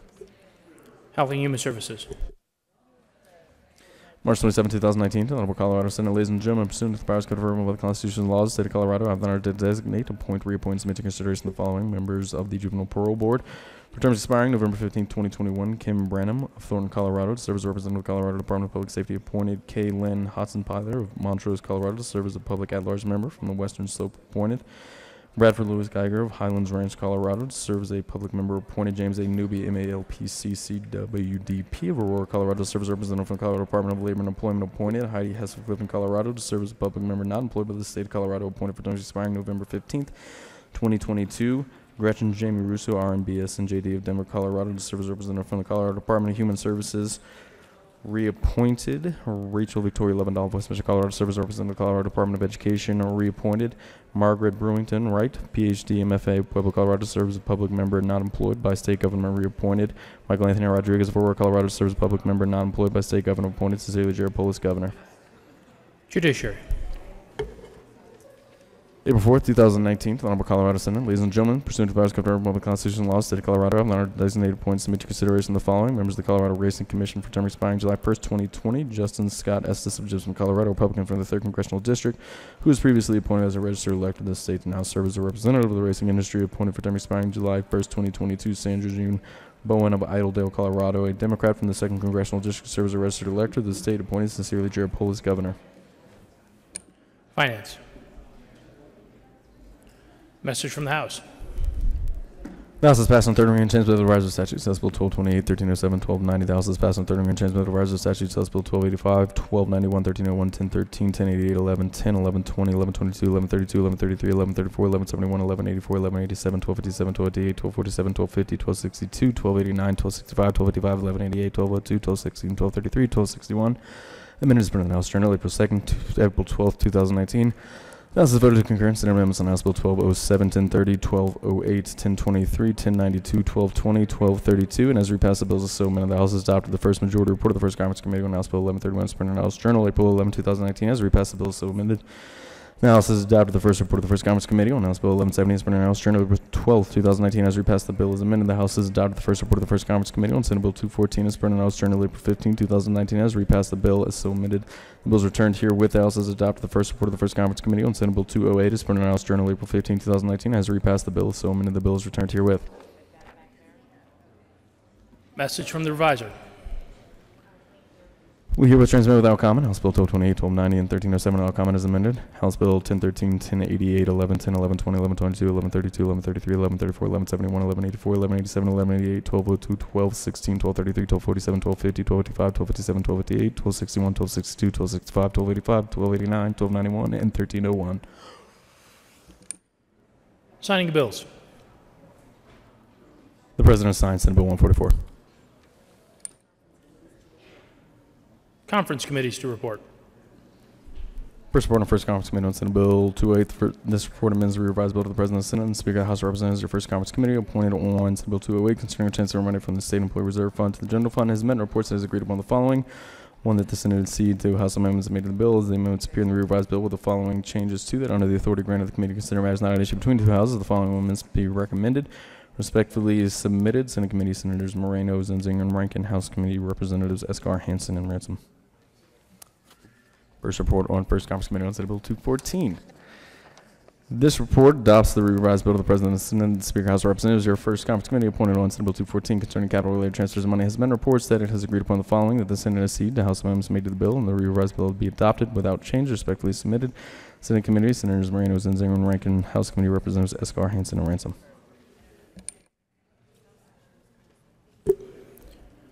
Now, Mr. Majority Leader.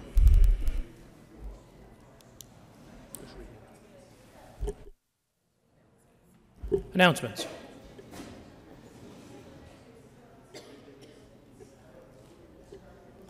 Senator Janal. Thank you, Mr. President. The Senate Local Government Committee will meet today in room 354. We're going to hear a number of bills and a few confirmations. The Board of Directors of the State Historical Society, the Colorado Commission on Aging, and House Bill 1246, House Bill 1274, and Senate Bill 107. See you all at 2 p.m. Senator Court. Thank you, Mr. President. Senate Finance Committee and anyone with bills in front of Senate Finance Committee, there are 9 bills on our calendar, so we have a whole lot to get done, and then we have to come back here too. So I am urging people to be brief. Remember, in the Finance Committee, if you went through another committee of reference, all we talk about is the fiscal note. So lobbyists and advocates, please pay attention and only talk about the fiscal note unless we are the committee of reference. Thank you. Senator Todd. Thank you, Mr. President. Good morning, colleagues. Just a quick reminder, tomorrow, Education Committee, again Wednesday, we will be hearing the full-day kindergarten bill, and that is upon adjournment. We will have 2 bills, and so it's not in the calendar today, but because they did pass it out of the House, now we can go ahead and schedule it. Full-day kindergarten. Come back. For those of you that didn't get to do kindergarten, come to education and get full-day kindergarten tomorrow upon adjournment. Thank you, Mr. President. Senator Lee. Thank you, Mr. President. For Judiciary Committee, we've added a bill to tomorrow's calendar, House Bill 1167, Notary Public Bill.